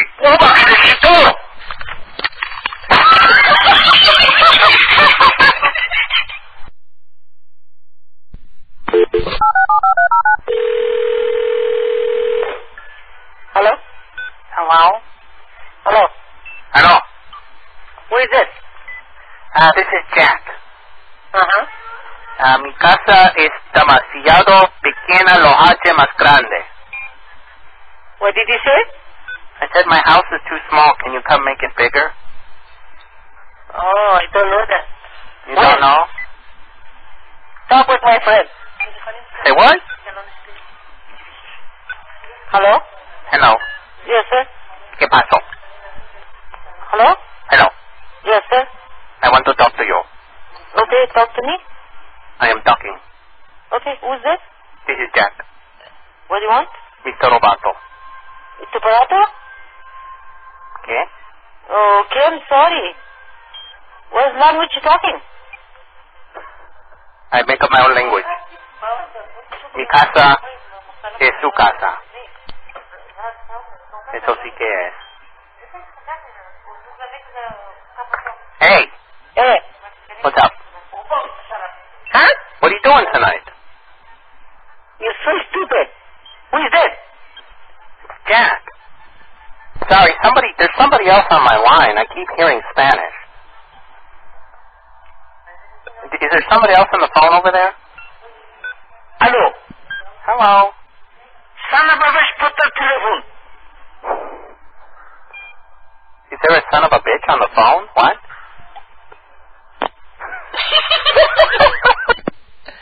He says, son of a bitch, you hang up the phone. Yes. Okay, Zach sent his number. Hello. Hi, Betty. Hello? Hello. It's Polly. Hi, this is Jack. Can you get closer to the phone? Who is it? This is Jack. Jack? You're saying it like you don't know me. I can't hear you. Well, I'm basically swallowing my phone right now. I can't speak any louder. You can't? No, my voice is hurting ever since I got into that fight with you earlier. You did? Yeah, because I was yelling at you. You were? And my voice is a little raspy now. You know, I'm still mad at you. You are? Yeah, really. When you came over and tracked mud all over my brand new carpet. Look, I'm starting to get mad all over again. As a matter of fact, you should come over and clean it up. Where do you live? What? Where do you live? Just follow the dirt trail from your house to my carpet. Jack who? Jack with the person whose carpet you just put big footprints all over. Jack that I put, Here, I'm going to let you talk to Bo Peep. To who? Hello. Hello. Who am I talking to? This is Jack with the dirty carpet. With what? With the dirty carpet. Oh, I don't know you. Yeah, well, you stepped all over my carpet when I invited you over, and remember when I was yelling at you? Nuh-uh. I You think don't. you have the Okay, wrong yeah. number. Selective Bye. memory, huh?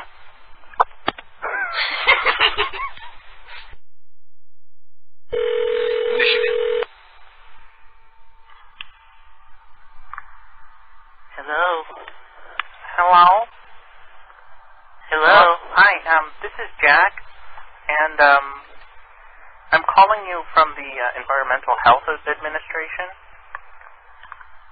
and I needed to... I'm having some trouble hearing you. Okay, hold on a second. Is that better? A little better, yes. Okay.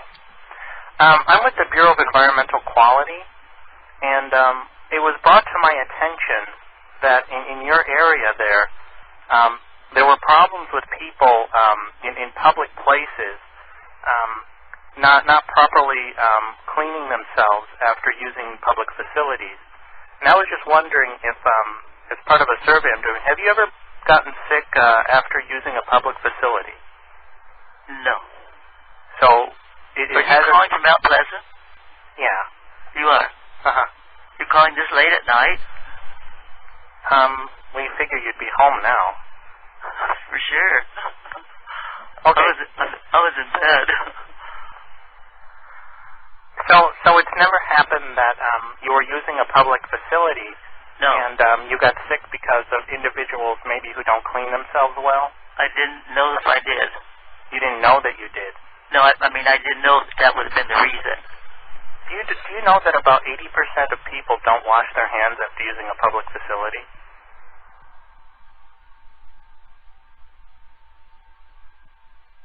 Did you know that? Did you ask me that? Pardon? Did you ask me that, you mean? Well, it was kind of like a question, but not a question. Kind of like informing you of how to stay healthy in your area there. So do you properly sanitize yourself after using the public facilities? Yes. You do? Okay. And I carry those little bottles of it's like Germ-X. Oh, okay. So you're kind of like me. You're afraid of germs too. I don't like them. Yeah, I don't like people who like them. You know what I mean? I mean, germy people are just terrible. Is that it? Yeah, I gotta go wash my hands now. Good. Okay. Okay. Bye. Bye. And we're back. And I'm having fun kicking people from the chat room because I'm in a foul mood. I'm in a foul, angry, and bitter mood because that's the kind of person I am. I'm a foul and angry and bitter person. Honey, can you do me a favor? You know how much I love you, right? No. Can you make me a sandwich? Unless the salami is brown around the edges. Because I think it's the water that made me sick, but I also had a sandwich that night, so it's a toss-up between the two. I'm either going to eat a sandwich or make myself sick for another 48 hours. Yeah, I would say it was definitely the water. So you think the sandwich is safe? Make yourself a sandwich too. There's a roll in the freezer long enough for the both of us. That way we can both get too sick to go see your grandparents tomorrow. Now, what's going to happen when we go see your grandparents tomorrow? Where is it being held? Is it like at VFW Hall or what? It's right across the street from the VFW. Is it like a high class event? Like we have to dress up in like suits and stuff?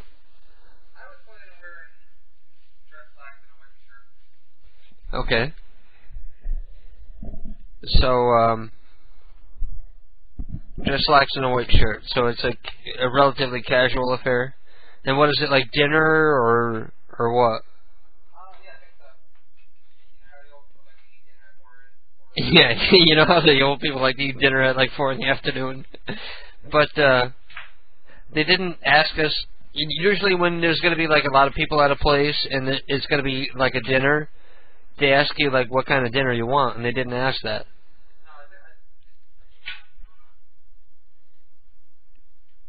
I'm just asking because I'm wondering if we ought to eat before we go because we're so broke that we can't afford to like go and eat at a restaurant. Well, no, actually we can afford to go eat You want to go eat at a restaurant tomorrow? We'll go to a diner after the movie. How about that? Is there a nice diner somewhere in Norwalk that you know of? Okay. We can go to a nice... right down the street from the shitty. We're not going to go to the shitty diner. We're going to go to the nice diner that's right across the street.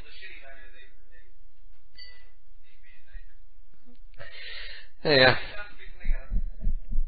Well, it's South Norwalk, so pretty much everything is down the street from the ghetto down there, isn't it? I was kind of worried about what kind of neighborhood the theater is in. Is it like the kind of place where we have to worry about the car being broken into and stuff? Not until the bars close. Not until the drunks need a ride home, right? What? Once the bars close, the crackheads come out because they got no place else to go. We're gonna go see Land of the Dead in the ghetto, where like all the drug addicts are wandering around, milling about like the zombies themselves from the movie. It is the ghetto, but it's also a business district. Yeah, so there's a lot of cops about. Yeah, well, that too. I mean, but like you don't really have to worry about it until like start like 9, 10. That's where you start worrying. It would also be a lot easier to cut the roll if you defrosted it before trying to cut it while it's still frozen. I'll take the end piece because I know you don't like the end piece. I know you don't like the crunchy side of the bread. I'll take the crunchy side. Because you got those teeny little teeth. And what's... They're making fun of your little teeth at work? Really? What are they saying? You got little teeth? Yeah. Really? You got big Arsenio Hall gums and little teeth. Now, I don't know if anybody listens to George Carlin out there, but George Carlin's got this list that he does. It's called The List of People That I Could Do Without. Naturally, one of it is men with small teeth and big gums. So that's what they're making fun of you about? Well, you're one of the people they could do without? My friend DJ Sterling used to always fuck with me about that. Yeah. And naturally, just out of nowhere, it came up today. Because I started talking about George Carlin. Yeah. To my boss. And yeah, well, you brought it upon yourself. Yeah, and then he's like, wait, you ever hear the list of people you can do without? I was like, yeah. He's like, yeah, it's you, man. Big gums, little teeth. List of people. A proctologist with poor depth perception. With an open wound on her serving hand. A waitress with an open wound on her serving hand. Do you get a discount for that? At the diner, you get a discount if your waitress has an open wound in her serving hand?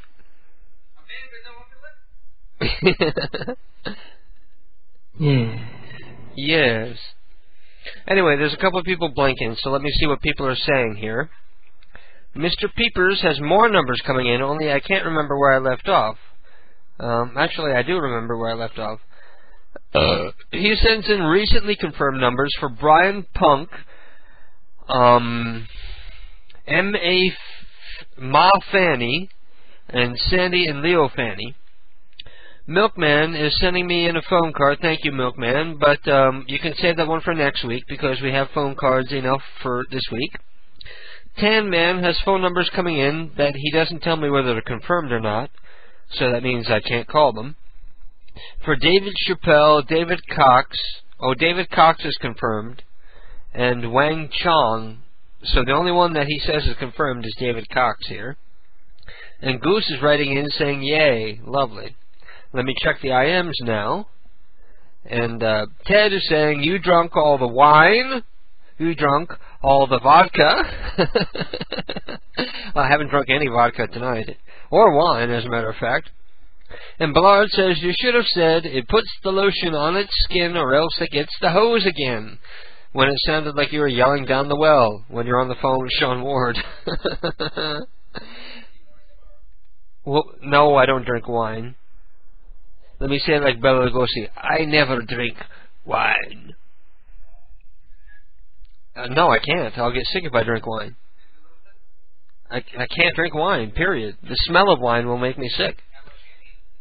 The same thing. Wine is just bubbly, or champagne is just bubbly wine. Okay. Is it going to be an open bar there? How far is it from the hall where this anniversary party is to the restaurant or to the theater? Oh shit! So I can't drink anyway because I got to drive across town. Tan Man, or never mind, I already did Tan Man. GL Pretty 0123 says, "Oh my God, I love this show." Well, thank you, GL Pretty. Send me pictures to prove that you're pretty and you're not some kind of trollop. Satan says they're trying to flood me again. Ted, kill those fuckers. No, that's fine. Yeah. Anyway, I'm going to be eating a sandwich here shortly, but in the meantime, let me see who I can call. I have the phone number here for Long Dong. It might be the bogus Long Dong, and that might be the wrong number that I wrote down. Because I was pretending for a couple weeks that Long Dong was gone. Just to try to build up some kind of drama. And people ruined all my fun.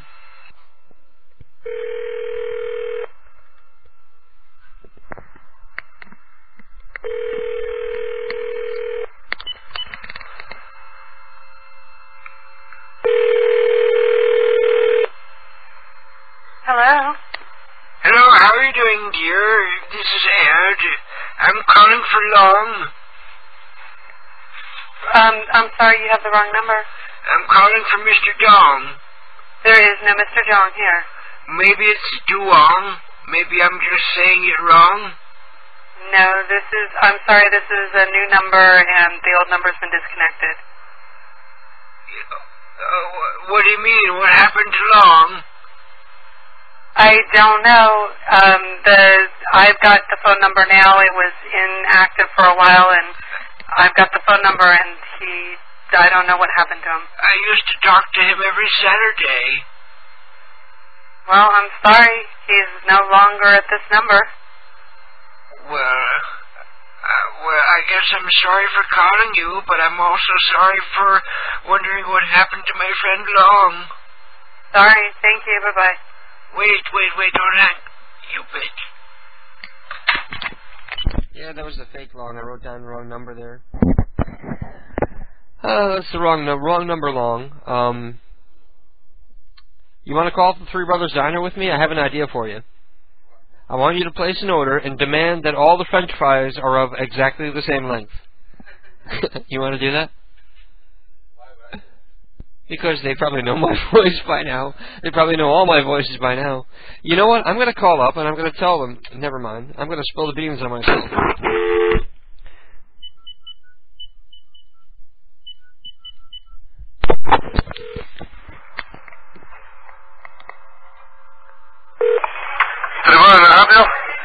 Hello, my name is Katie K, and I'm calling from PCRadio.com. And I'm calling because we have a lot of prank calls over the years that have been done to the restaurant. And we're looking for somebody who might want to talk about and come on the air and talk about the prank calls that have been done to the place over the years. Where's the place? I don't know. Who's calling? Well, I'm calling from PCRadio.com, and we're on the air right now. And I'm calling because over the years, you've had a lot of different people who called and prank called you, and you're somewhat of a cult underground legend on the internet. So I was wondering if there was anybody there who wanted to come on the air and talk with us about all the prank calls that you guys have gotten over the air. I have no idea, because the owner not here right now. Well, as a matter of fact, I recognize your voice from several of the prank calls. I don't know. You've probably gotten several prank calls every Saturday over the past couple of years, 2 or 3 years or so. No. Every Saturday night, people calling and ordering bizarre things or saying that they were yelled at by a waitress because they were gay and stuff like that. No, nothing. You don't know what I'm talking about? Yeah, no. Well, do you have any shout-outs you want to give to the people listening at home? No. No, you don't want to say anything? You bastard. That fat fuck. That was Jose, the guy who weighs like a good 350 pounds at 5'10". Neo Anime 13 says, warning to all those flooding me out of the chat room. I will personally take it upon myself to find out where the hell you live and tear out your teeth, shove them down your throat hole, and shove your head up your ass so far you will devour yourself and be wiped out of existence. Don't fuck with me, you assholes. I am one bitch not to mess with, says Neo. Well, lovely. Well, Mr. Peepers is asking, did Long Dong change his number? No, Long didn't change his number. I just wrote down the wrong number. And for a couple of weeks there, I was trying to pretend that Long had changed his number, and then we would call him back, and poof, Long is back. But actually, Long is still there. I just have the wrong number written down. If somebody knows Long Dong's real number, private message it to me, and we'll give him a call. Huh? Well, Ted knows it, yeah, but I don't know if Ted is listening. So Ted or anybody else who's listening, if you know Long Dong's real number, or the number for the real Long Dong, I ought to say, send it on down, and we'll give him a call. And I'm going back into the chat room, and I'm in a pissy mood tonight, so I'm kicking anybody who I don't recognize tonight. So you're all going bye-bye, because I'm in a pissy mood. Because one of you is flooding people from the chat room, and I don't like it. Rednex is giving me the phone number for Long Dong, the real Long Dong, supposedly, so let's call it and see if that is, in fact, the real Long Dong, in which case we'll give entire props to Rednex.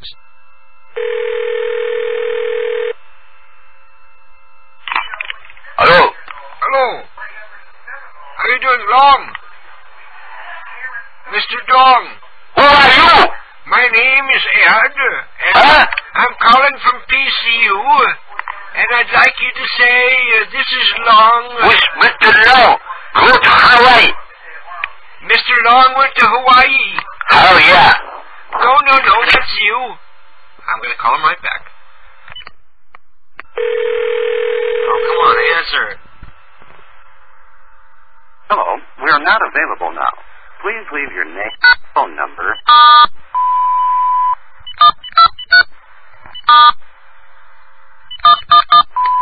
No, new messages.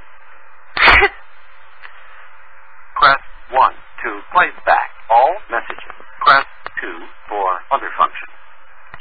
Press 1 to play back new messages. Press 1 to record your message. Press 1 to erase all messages. Press 1 to record your greeting. Press 7 to record your greeting.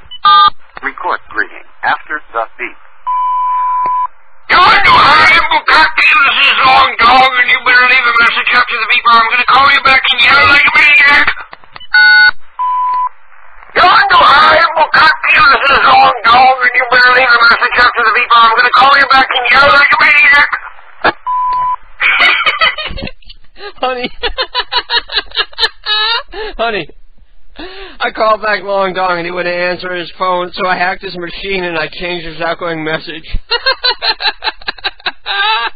That is too fucking funny. That is classic. That makes it worthwhile to listen to the whole show tonight. And we're back. And out of all the times we ever call up Long Dong, that was the first time we were able to hack his answering machine message. And you know Long Dong is never ever going to be bright enough to be able to fix it, so that people aren't going to hear my outgoing message every time they call him. I'm dying to call back and hear my outgoing message again when I call Long Dong. Maybe he'll pick up again. Milkman is asking me to do exactly what I'm doing right now. I'm calling back to check his message. Hi, Bukaki, this is Long Dong, and you better leave a message after the beep or I'm going to call you back and yell like a maniac. This is Yondu Han Bukaki. This is Long Dong. You better leave a message or I'm going to call you back and yell like a maniac. Oh, I love it. I love Long Dong. God bless him. I wish I could go to his funeral. I wish I were wealthy so I could fly out to California and go to Long Dong's funeral. Milkman says call and check the message, KDK. That was priceless. What I wouldn't give to see like the face of the people who call the number. Yeah. Well, people who call Long Dong probably also can't speak a word of English. Well, yeah. I'd love to hear a conversation between Long Dong and whoever's calling trying to get a hold of him, because it would just be like yelling back and forth in Vietnamese or whatever the hell language it is.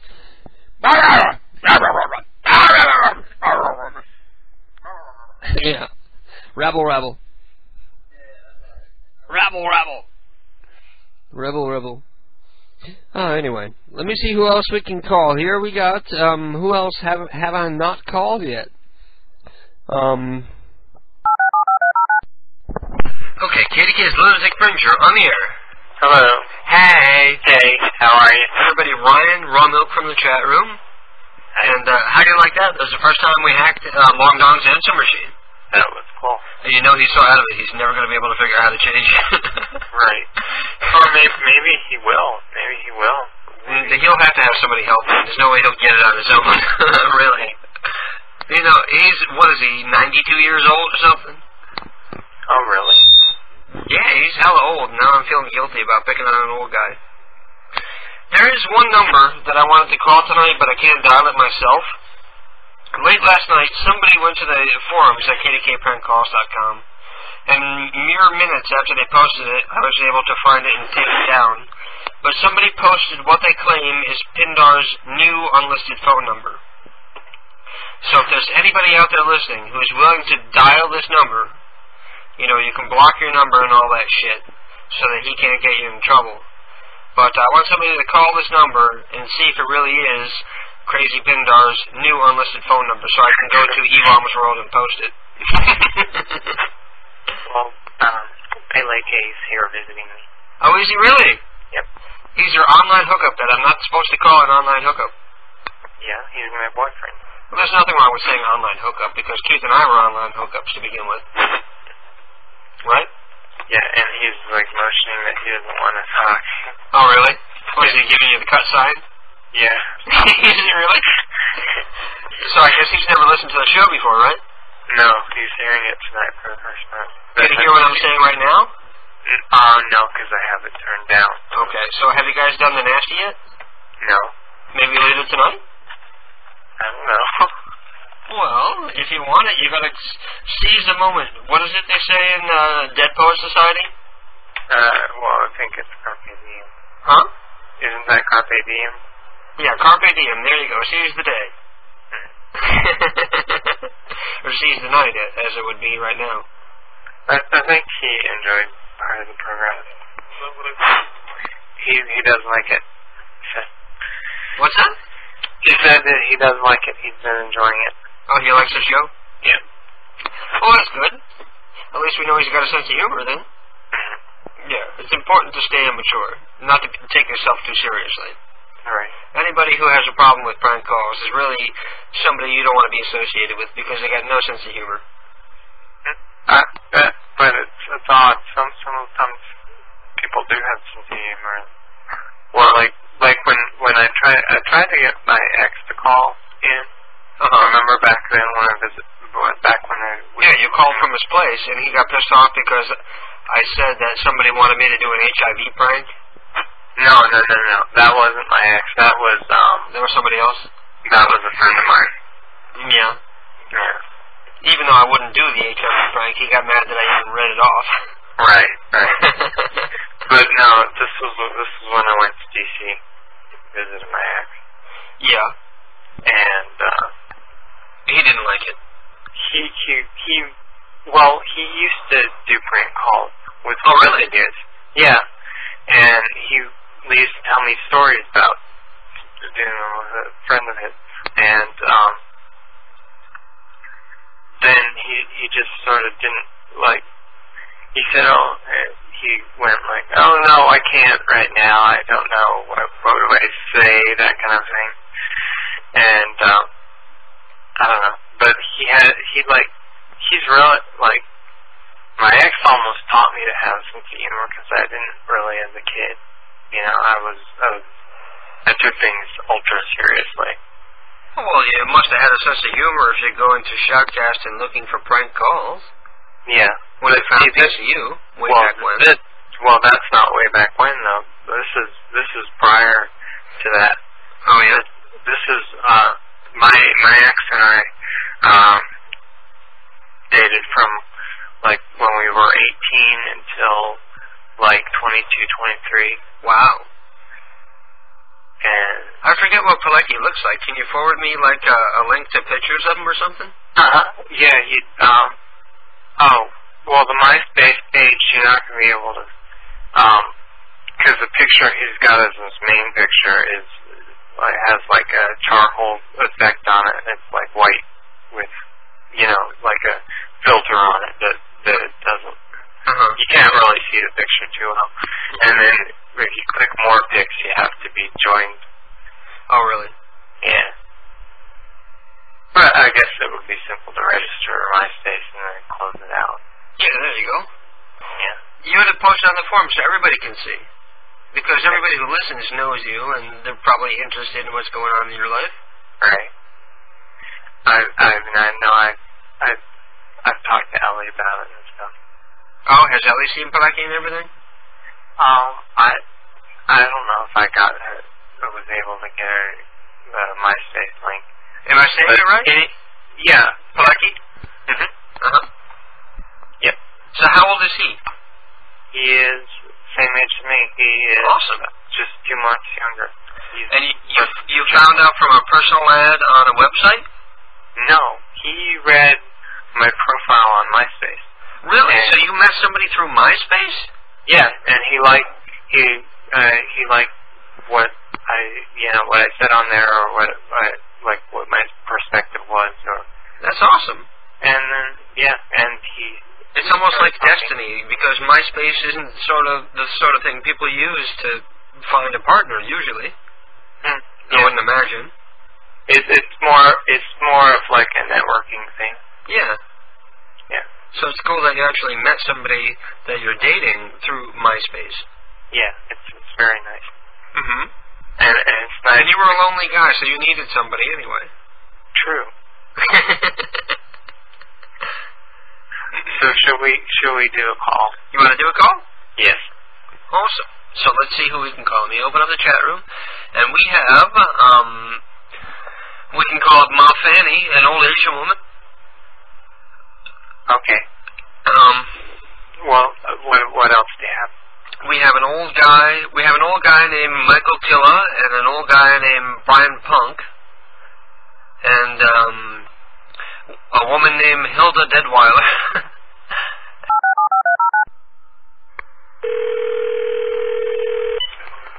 Hello? Is Hilda? This is Hilda.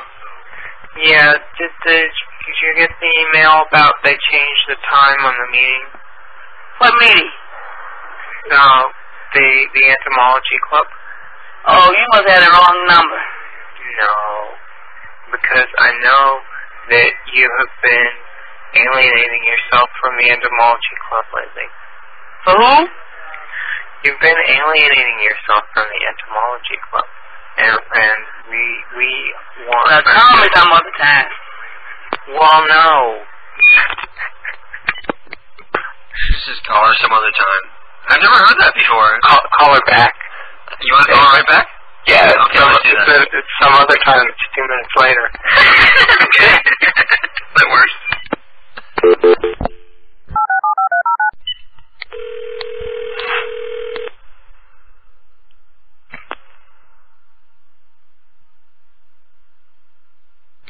Hello? Hello? Hilda? Thank you for using Sprint. Bitch just picked up and hung up. Oh. Okay, let's see who else we got. We got, Samuel Cox, Jesse Cox, Chuck Dickens, and Denise Dickens. Pascal Horny? Pascal, okay. Hello? Hello? Who is this? This is Rita. Who?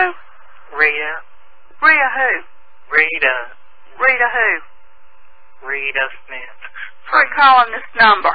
Quit calling. When did I ever call you before? What are you calling at this time of night? I'm calling this time of night to ask you about about where you get your groceries, and are You better not call this number again. Are you pleased with? Do you hear me? Don't call it again. Ma'am, I'm conducting a survey. We're so calling her right back. Okay.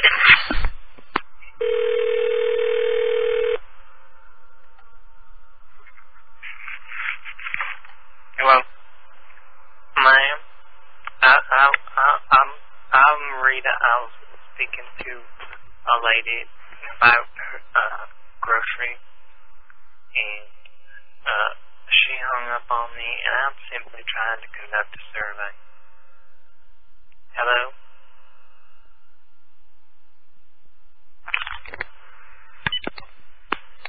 Damn, they're angry in Georgia tonight. I guess so. Well, I'm going to let you go because I want you to go and get it on and get jiggy with Pilecki. Okay. You're not too nervous and uncomfortable to go and put the moves on him, are you? I don't know. He says good Well, night. that's not. That's a yes or no answer. It's either I will or I won't. It's not like an I don't know. Oh, well, I will see what happens. So that means you're going to sit there and do nothing and wait for him to make the first move. But that never goes anywhere. And remember, carpe diem, seize the day. Okay. There you go. You're dating now, so there's nothing wrong with it, right? Right. And you got condoms so you can be safe. Right. There you go. Okay. So go get laid. Okay. Okay, peace out. Right. Bye-bye. Am I on the air? Hello, who is it? Oh, this is Jerry. Hello, Jerry. I don't know who you are. Can you explain a little for me? I don't know who I'm talking to first. What's up? What's your uncle and all that claptrap? I just dialed the phone. I'm listening to the show. I think it's a great show. Well, thank you. I love you too. Now, who is this? This is Jerry. Jerry, what would be your handle from the chat room? Well, I'm not in the chat room. I'm on the internet. Okay. Well, get your ass on into the chat room and say hello to everybody in there. Yeah, I'll say hi to everybody. Well, I'll say everybody hi right now because they're probably listening too on the internet. Yeah, they are. Hi, y'all. Hello. Hi, folks. See, now you sounded British at first, and now you sound all redneck. Cherry, don't say redneck now. Come on now. Cheerio. Don't play into that now. Come on. Cheerio. Okay, cheerio. What was your uncle? So where are you calling us from tonight? I'm calling from the island of Manhattan. Oh, really? Awesome. Right. So you're not that far? I'm not that far away. Where are you guys up in? We're in Connecticut. You're in Connecticut. So is this the first time you're listening to the program tonight? This is the first time I've ever listened, and I think it's a great show. And I'm going through the internet. I just got lucky. This is what you call hitting the target in the middle of the night, dark at night. I hit the bullseye. I got a good show. There you go. Every Saturday at 10, we're here. Wow. Is this the University of Connecticut? Are you guys a bunch of Huskies? No. We're old, decrepit. Well, I'm an old, decrepit person. I'm well beyond college age. Even though I sound like a teenager, I'm an old, decrepit. I'm 57 years old. Great. You're not one of those pirate radio guys, are you? Exactly. We're pirate radio. Yarr. You're not on a boat somewhere out in the Long Island Sound, are you, doing your show? No. In international waters, not the international court will get you. No, I'm in an internet cafe with a laptop, and everybody's looking at me all weird, and I'm just sitting here drinking 8 cups of coffee so far tonight. Wow. I'm pretending I'm drinking beer, but really it's coffee. Do you have coffee. Well, coffee will keep you awake if providing it's not caffeine free. Yeah. But how big is your audience? Is it a quality audience where it's like maybe 10 people listening, but the 10 people is like Einstein and No, right now there's 72 people listening, and most of them are probably little retarded kids. Don't make fun of. No, please don't make fun of retarded kids. Why, you have a retarded kid? I don't have one, but they're born that way. It's not something that they did. There's a lot of people out there who are goofballs who did it to themselves. Yeah, we can call them. You ever hear of Johnny Lightning? No. Who is Johnny Lightning? Well, Johnny Lightning, it sounds like a guy from Detroit, but he's actually just like you guys. He does a show. He does a shortwave internet show out of his basement in Brooklyn. And he comes on Sunday nights. He comes on at 8 o'clock. If you go to fart.us, that's FART.us, you can pick up his show tomorrow night at 8 o'clock. You guys are just almost like, I can't believe it's like a mirror image. I love that kind of radio and internet stuff, He does a lot of satire, funny stuff. Awesome. Can you do me a big favor in case people forget that address? Can you go to kdkprankcalls.com and post that on the forums, fart.us? Right. Well, what is your thing there again? Prankcalls.com? It's kdkprankcalls.com or pcuradio.com, and you click on the link for the forums and register there, and do me a favor and post that so that everybody can check out fart.us, because it sounds like something I'd be interested in. Well, I'm gonna try to call his show tomorrow night, because I'm gonna call it Talk Radio. I'm gonna try to, and I'm gonna mention it definitely. I'm gonna mention you guys, but also if everyone listening tonight, tomorrow night, Sunday night, 8 p.m. Eastern time, you go to fart.us. And you'll see you can click on the Johnny Lightning show. You're going to love it. It's a mirror image of your show. I love it. Does he do prank calls? Well, there's not only, he takes prank calls. He does all kinds of calls. He's a pirate guy. Let's put it this way. I love it when they call George Bush Curious George. I'm waiting for someone to come up with a T-shirt like that, with that monkey look, with the smirk monkey look, with Curious George look on their face. I don't know if you're a Bush supporter. Oh, no. We hate George Bush around here. That's what I'm saying. Oh, you're going to love that show then tomorrow night. Yeah. You're definitely going to love that show tomorrow night. Okay. Because they let, you know what it is? The truth thing is, like, they talk AM radio is free speech. That's baloney. It's propaganda radio. Yeah. I try to get on AM radio. They hang up on me.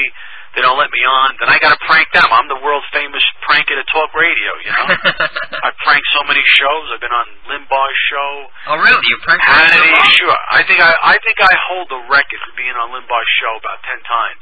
You have any recordings you could pass along to us? Oh, I have thousands of hours of tapes. I'd have to go through them and stuff. I'll definitely go through them and find them. I'll play them on there for you. Or you'd laugh your head off.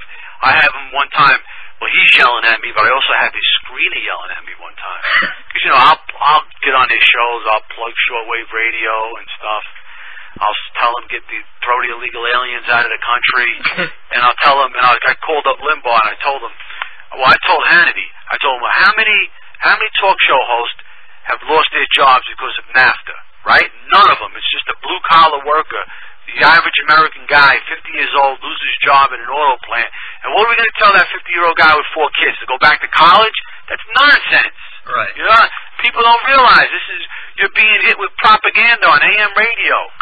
Right. They don't want to sit back. You know what I call now? There's a lot of people breaking away from Bush. Good thing the polls are going down. Unfortunately, the election is over.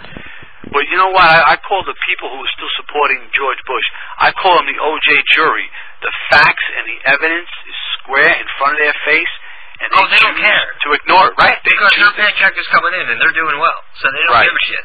And unfortunately, in the Republican primaries are controlled by the Republican, which I would call just people who are politically connected to the Republican Party. That's why you get 10% of the vote out, and they put their stooge in as the candidate. And unfortunately, in the year 2000, it was Curious George. Yeah. That was the candidate for president. It's also too bad that the Democrats are such fucking pussies. Because if there was one strong Democrat who wasn't such a fucking pussy, they could take back over. Well, you see, the problem with the Democratic Party is, but look at it. You can say what you want about pussies. Yeah, you can say that, but you realize it was only one state. I mean, I called Bob Grant show up, and I said it back in August. I said if Jorge Bush doesn't win Ohio, I cannot put together 270 electoral votes for Jorge Bush, no matter what anybody says. And I didn't vote on the presidential level this year, and I didn't vote for any of the top candidates in 2000. And I told them that it's one state. Same thing in Florida. It's one state. These guys are winning. The country is divided on these issues. But if I put on C-SPAN and I see Lurch, of course, if I see him on there talking about health care and children being hugged and going to day school or something, meanwhile, Ohio has lost thousands of jobs since Jorge became. He didn't want to talk about it, and he doesn't want to talk about NAFTA. Well, then you're going to lose.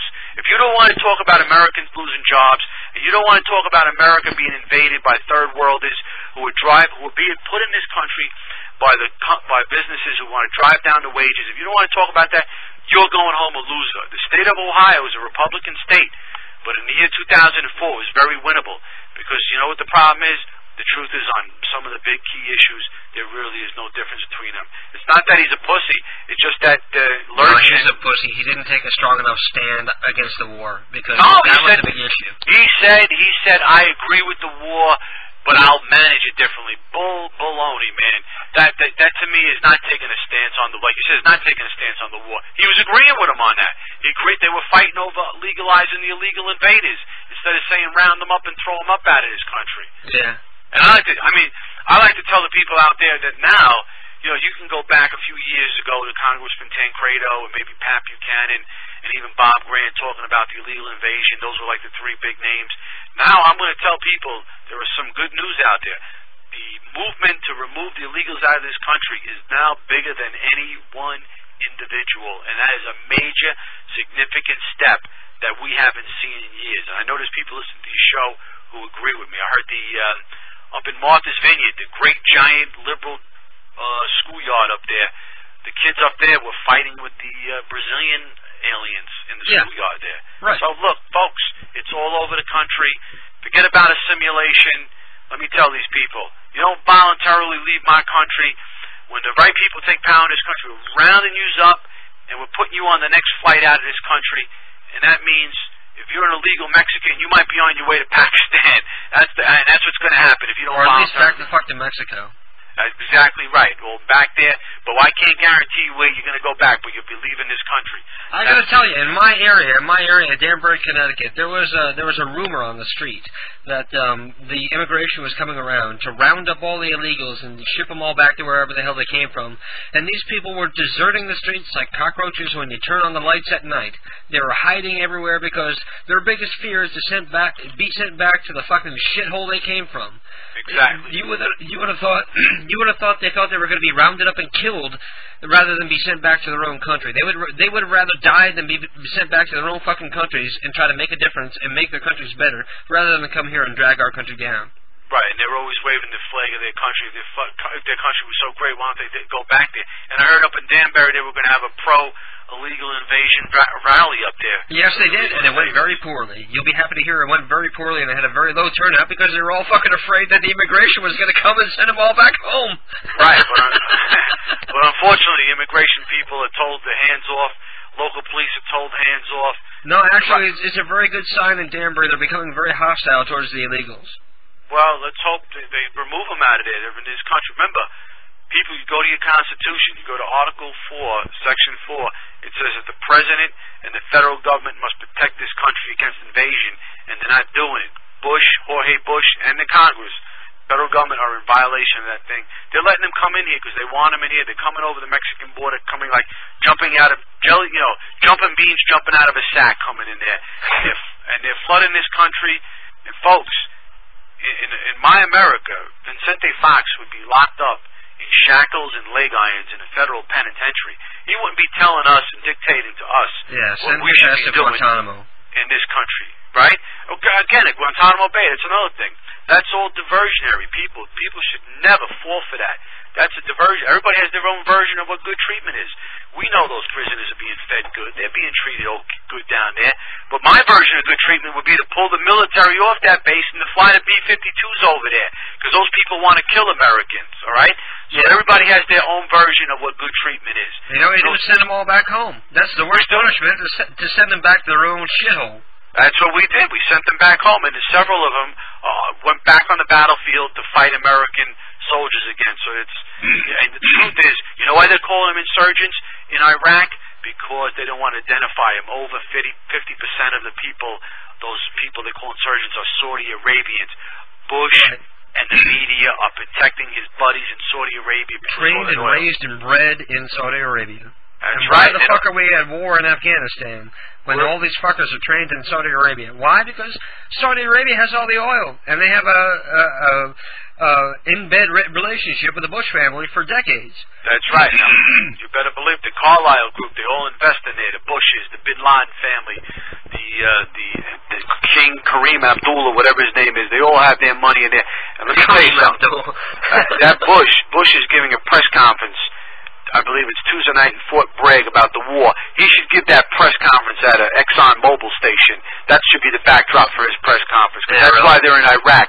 Don't forget it. It's a win-win situation. $45 to fill up my car with gas nowadays. That's right. It's a crime. From $25 2 years ago. And you know what? The truth is, well, first of all, let me make the point that the American people are being fooled because the oil companies, the multinational oil companies, it's a win-win situation in Iraq. If all hell breaks out in Iraq and there's a four-way civil war with all those diaper heads killing each other, oil prices will go through the roof, right? And the oil companies will make more money.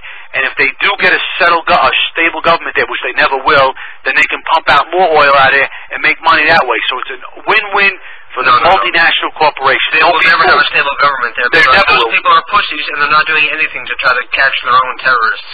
Well, it's not that they all hate each other. That's why there's going to be no democracy. They know that. There's going to be just going. It's going to be like another Lebanon. It's easy to figure out, folks. People over there saying, well, you know, people are peaceful and stuff. Well, I tell them, why don't you go to Iraq and start telling that government you're going to build Christian churches all over the place and see what happens. You remember on 9/11, those Iraqi people, like the rest of the Muslim world, were laughing on 9/11. Yep. They went in there for the oil. Remember that. The oil they went in there for.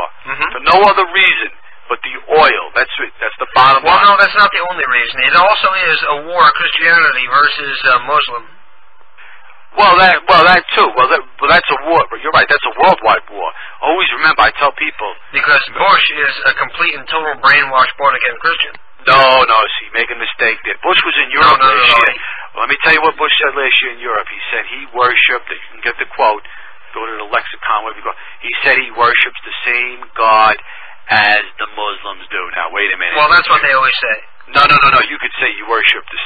You could worship. The Jews worship the same God, but it's just no, they don't. Christians are Jesus Christ. You tell that to a true Christian that you worship their God. You ain't a Christian. And also, he's in that group. He's also in that group with John Kerry, Numbskull and Bonehead, right? That Yale group, Skull and Bones. He'll practice black magic and all that. It's all anti-Christianity. Bush is not black magic. It's just a system to keep the wealthy in power. It's right, nothing but to do with black magic. I'm just saying, but they go through rituals in there and stuff that would not be a Christian would not do. That's all I'm saying. That's just like college hazing. It's not really satanic or any kind of really spiritual ritual. It's like college hazing.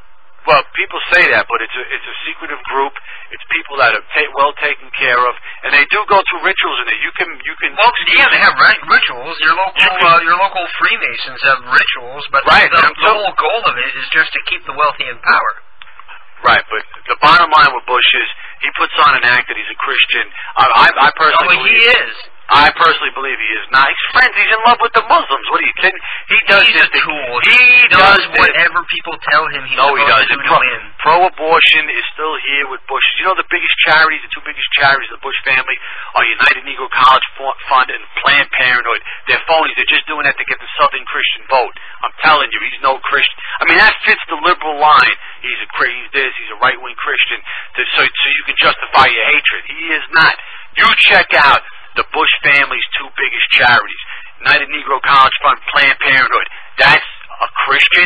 That's baloney. They're just doing that because they want to win the Southern vote to get the elect. That's the Southern strategy. They're all fucking hypocrites. Right, I'm telling you. Don't believe it. I personally don't believe he's a Christian. Now, it's hard for one person to question another person's belief, but I know Planned Parenthood, baby.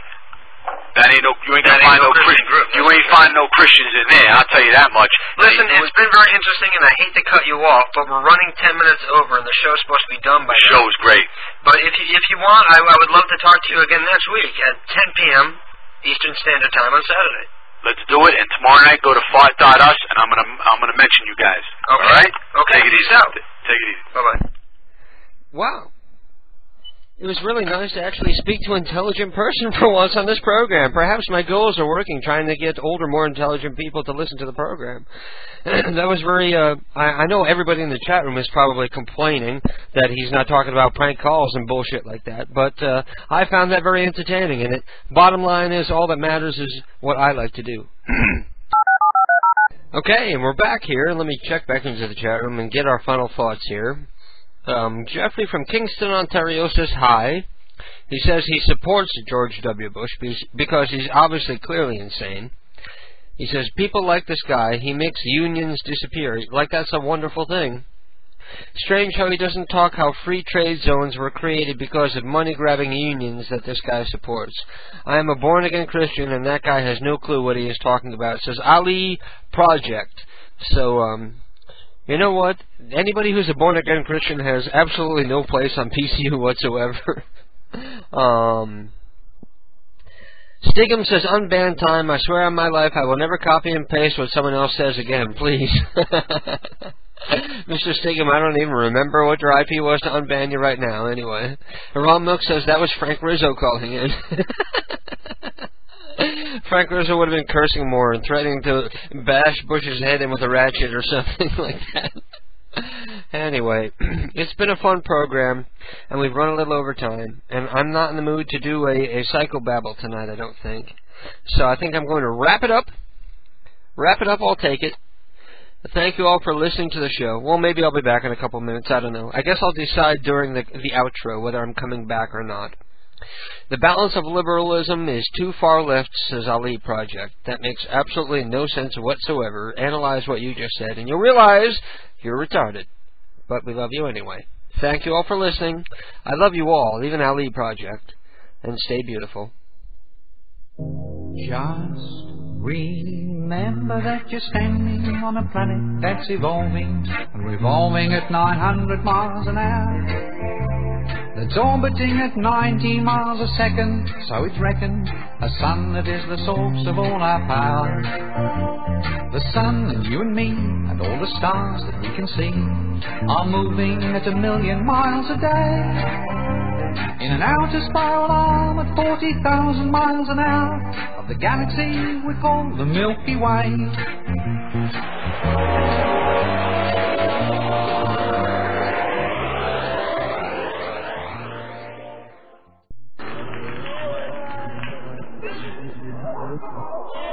And we're back. After that most climactic political ending, for the first time ever, probably, of KDK's Lunatic Fringe. Everybody's all angry and up in arms about everything that was said in the past half hour of KDK's Lunatic Fringe. It's lovely. It's wonderful. For once, I'm getting people animated and motivated about something besides hating me for prank calls. Finally, people are hating me for my political beliefs. A good reason to hate somebody for once. Oh, man. Honey, you missed the entire last end of the program? Somebody called in and we actually had an intelligent discussion about politics and the state of the world in the United States today, and everybody hates me because I let it go on too long and people hate me for my political beliefs now. And I revealed for the first time ever that for months I've been playing a backwards message that says assassinate Bush. And nobody has realized it. I was hoping to psychically or subconsciously influence people who are mentally unstable to actually go out and try to kill George Bush, but my plan hasn't worked thus far, so I may as well reveal it. Can anybody pinpoint exactly where that backwards soundbite is? Because it plays as a part of every single program I've done for the past 3 or 4 months. Huh? I wouldn't know, because I never listen. Yeah, I know. You're my own boyfriend. You never listen to my show. How am I going to listen to it? In the computer in the other room? Yeah, but then every time I go on the internet, everybody complains that it's lagging. No, it's not. Last time I went on the internet, people complained. When was that? Like a year ago? Exactly. When I was trying to do like 3 different streams and before our cable upgraded us. You're fine now. You just don't like to listen. You don't like the show. I would listen, but I don't want to kill the show for everybody else. Hello. Well, in the old days, we only had like 128K up. And at the time, I was doing Social Crime, which was 56K, and PCU, which is 24K, and the chat room, which was a couple K, so it's sort of cutting it close. And the aim. But now we theoretically, according to the cable company, we got half a gig up, 512K. According to the cable company, I wouldn't bank on that though. I bet if I went well over 256, it would go over. It would start buffering out and shit.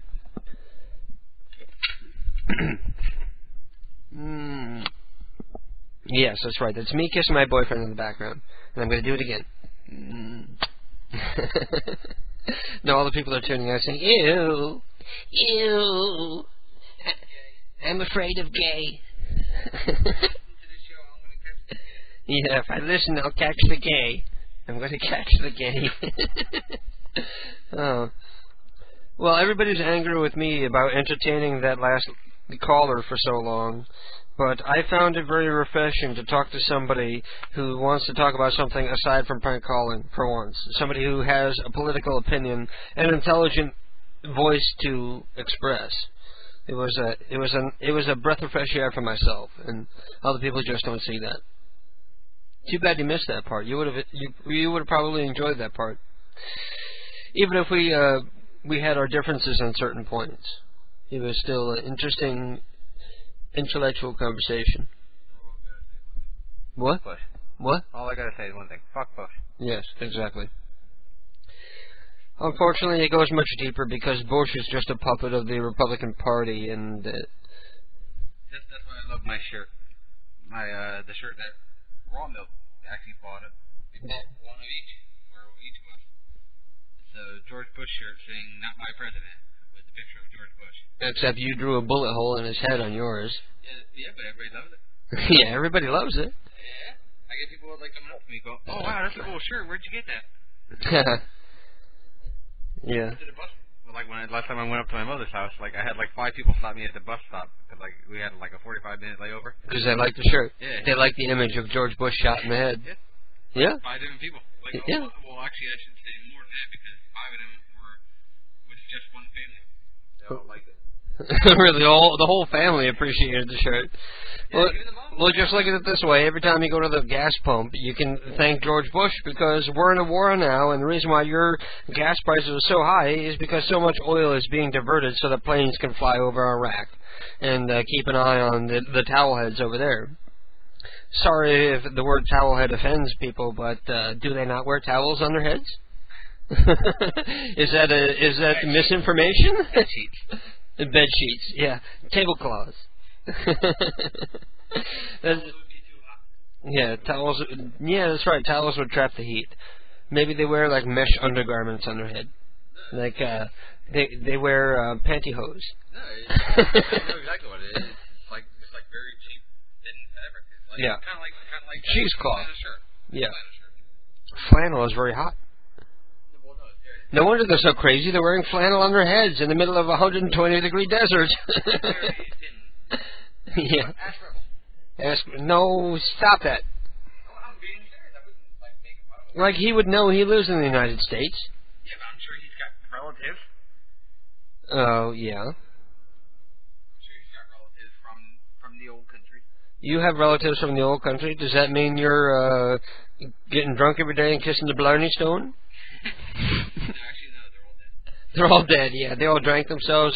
All their livers gave out on one day. No, actually, you know what? It was a good party. The one who was the biggest drunk, who used to smoke Camel oil filter with? Your uncle. No, my great-grandfather. My great-grandfather was a great man. Yeah, my great-grandfather lived to be 103 years old. Yeah, it's always the guys who like smoke Camel non-filters and drink a quart of scotch every day that live to be 103. And the guy who jogs 5 miles every day and never smoked a day in his life is the guy who dies when he's fucking 55. Isn't that the irony of life? Isn't it really? Oh, man. Like your grandfather. How old is your grandfather? Fucking 80s? He smokes fucking... 83. He smokes how many packs of cigarettes a day? 3. Yeah. And how much does he drink? Well, he doesn't drink much, does he? No, he doesn't drink at all. Yeah, he drinks a ton of coffee. He's constantly hyped up on coffee and nicotine, and he's a picture of perfect health. If you saw him compared to other men his age, if you compared him to other men his age got like 2 feet in the grave, just waiting for the lid to close. And he's got 1 foot in the grave. Last time I saw him, he's not doing good. Oh, really? Yeah. Oh, is he really? Has he finally quit smoking? No. He's still smoking with oxygen on. Yep. He's going to blow himself up. Well, no, he doesn't smoke while he's got the oxygen. I know, I'm kidding. You know who I miss? You remember Vern? Vern is this little old lady who used to live in our neighborhood, and she always used to sit out in front of her house. She would sit in her chair, and every time I never spoke to her a day in my life, and I didn't know her. But every time I drove by, I would wave my hands out the wall, out the window of the car at her, and she would get all excited and smile and wave back. And she would be sitting there smoking with no teeth. And after the following year, she would be out there with a hose in her nose and a tank connected to her. And she's dead now, most likely. Well, yeah, either that or she's moved. Well, no, she's probably dead. Because she was still smoking with the oxygen hose in her nose. By the time you're on oxygen, because your lungs can't function anymore, and you're still smoking, you're pretty much on the way out. The door is already closing, and your foot is just stuck. Yeah, but from what my mother said, my grandfather doesn't care. He's like, fuck it. Well, if I was that age, I suppose I wouldn't care either. He said, the damage is done, I'm going to die in 5 years anyway. Yeah, well, when you're that old, it's either I'm going to go now or I'm going to linger and slowly devolve into basically an invalid child and then die. You know, so how would you rather go? His mind is going to go. He's just waiting to die. Well, yeah, that's what life has in store for every one of us out there. Eventually, you're going to reach a point in your life where you're just waiting to die and wondering when it's going to happen. That's our lot in life. He's going the same way his grandmother went. That's the same way his wife went. Hello. Oh, good boy. Well, she actually did smoke with the accident.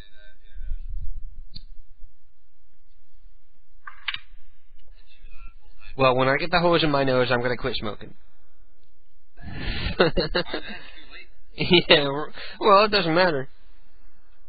By then it'll be so painful to keep on smoking that it's worth it to quit. Yeah, you should.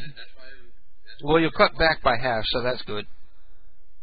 I smoke about 15 cigarettes a day, which is still too much.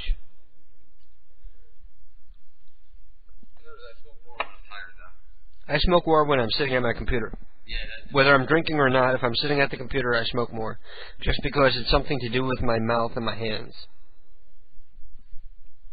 If I'm, you know... You want me to have something to do with my mouth? You're just kidding. Yeah. Get over here and suck my dick. There you go. Yes. Go ahead and get over here and suck my dick. I shaved my pubes last night. So you're not going to get any hairs. You're not going to get any floss.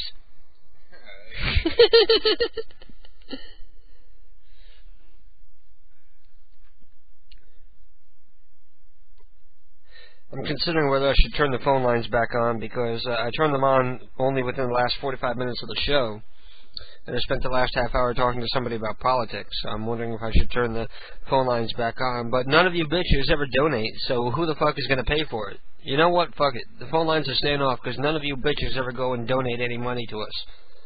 Our fucking Google banners got shut down. We lost the $300 that they owed us, as well as the $300 to $350 a month we would have been getting off of Google if they had still been up there. Google probably said, oh wait, you know what, they're making too much money. Yeah, exactly. Take them down. You know your shoulder's bleeding because you were picking at a scab. That's lovely. You're picking zits on your shoulder and bleeding. Lovely.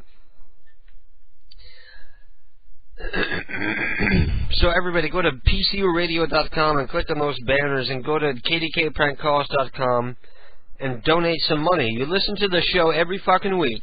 You suck up our bandwidth listening to PCU and listening to the show, and nobody wants to give fucking $2 back? How many people we got listening right now? We got 58 people listening right now. If everybody donated $2, everything would be paid for right now, and I wouldn't have to worry about, oh, should I turn the phone lines back on so that people can call into the program, because can we afford it or not?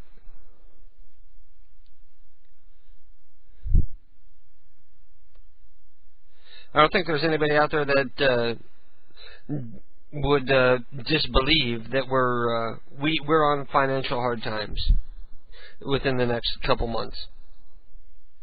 Well, actually, we're just coming out of financial hard times, but still. What'd you do? Put a Band-Aid on it? What? Let it bleed. Let my zits bleed. Isn't that what Moses said? Let my zits bleed. Let my people go and let their zits bleed. No, it wasn't. It was a zit that you picked. Okay, whatever. If you say so.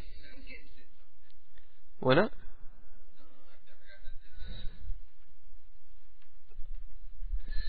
Well, anyway, maybe I should just end the show and get out of here, because everybody's all pissed off at me anyway after that political bullshit.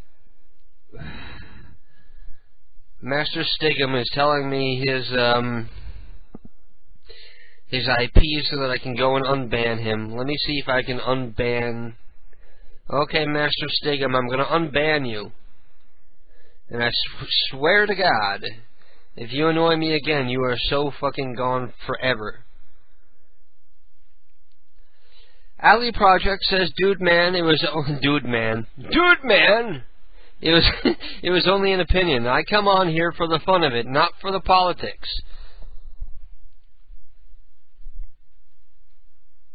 I am a board of director for the Conservative Party of Canada. I come on PCU for funny... What?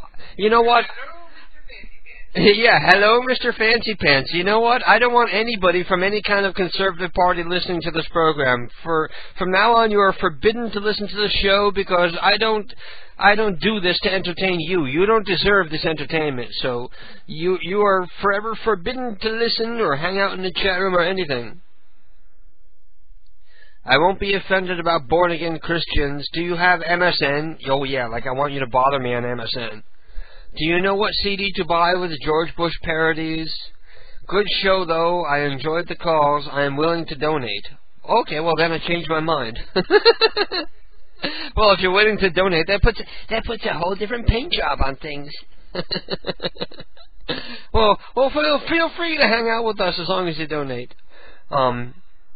Milkman says, stop the witch hunt. We need you, KDK, for Luong's sake. For the sake of Long. That'll be the name of one of our CDs someday, too. For the sake of Long. When Long Dong's dead and he can't sue us anymore, I'm going to release every CD with every single Long Dong prank call on it.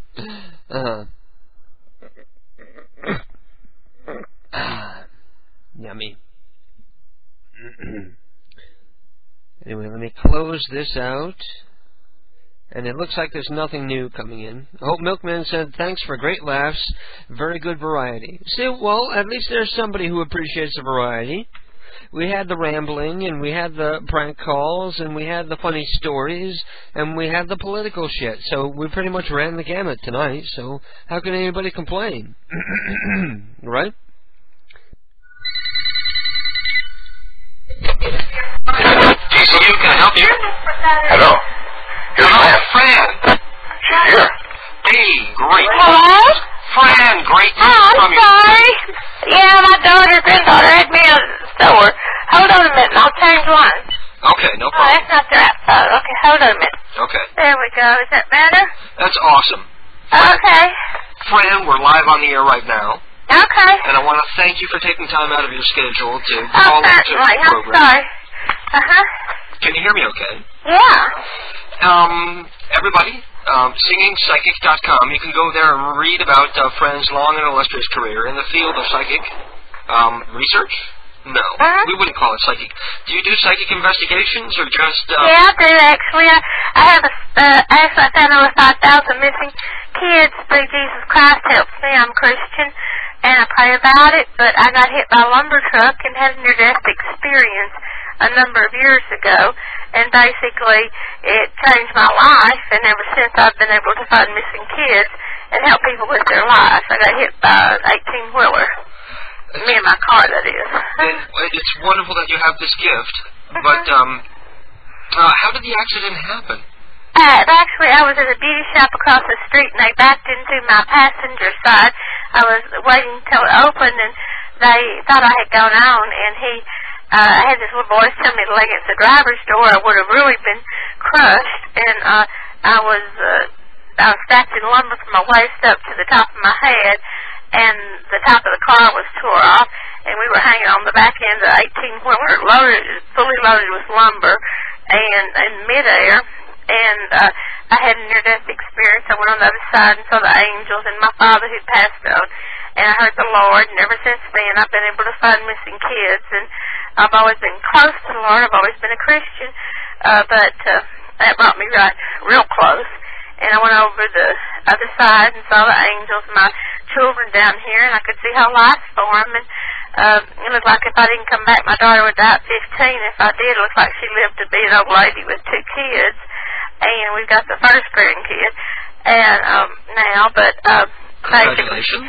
Thank you. She did almost die at 15, so I picked to come back, of course, and it's been different ever since. Well, that's wonderful. Fran, I've been a fan of yours for a long time. I heard about you first on the Howard Stern show and on the E! television show. And we have a lot of listeners who are very interested in psychic phenomenon and such. And we were wondering if you would be able to share any of your recent predictions. Sure, they can just ask me a question, and I'll sing them a song. Okay, so if there's anybody, this is internet radio that we're on right now, Fran. So the good thing about that is everybody is sitting in front of their computer all over the world, and they can type their questions into me, and I can repeat them for you, if we can do that. But I can ask you something personal about my life. Certainly. I'd like to know about my future, like my financial future, and basically about fame and fortune. Well, I see things looking up for you next year, and I see a big raise coming up, and I see a lot of success coming to you in the next 10 years, and an investment that'll really pay off for you. And it looks as though you'll have money to buy property, and you'll have money to make money with, and I think your show's gonna be real great. Oh, yeah, hey there. And I see some hot loving coming up for you. Hey. Oh, yeah. Thank you, Fran. Thank you very much. And we have somebody from the chat room who is asking about a recently deceased father. Okay. I feel like he loves you very much. He's watching from above. And he says he loves you a lot, and his legs are free, and he can run real good. And he can fly through the air, too. And he's your little guardian angel. And he's up there with a kid or two, and some other people that love you, too. And everything's dandy. He's in a great place, and he's watching you. Hey. Thank you, Fran. Thank you. I'm playing the applause sound for you. You can't hear that. I'm playing that on the air. Okay. Let me see what people are saying here. Nobody's asking. I did get a new car for you coming up. A new car? Uh-huh. A new car. That would be great. Uh-huh. What, do you have a truck? Right now I have a Ford Taurus SES from 2001. Okay. Well, I think something like a truck or van, something big, and it feels like it'll be new. Okay, awesome. I wasn't looking into a new car, but you never know what happens. Yeah, well, hopefully nothing else. People tell me, oh, no, I got a new the other day. Is that a problem with it or something, happened. But anyway, hopefully, I think it's a good thing. Well, anyway, I'm coming back just to say goodnight because so many people have tuned out that it doesn't seem worth my while to stay on the air. So I'm going to go ahead and say goodnight to everybody and turn you back over to the PCU rotation.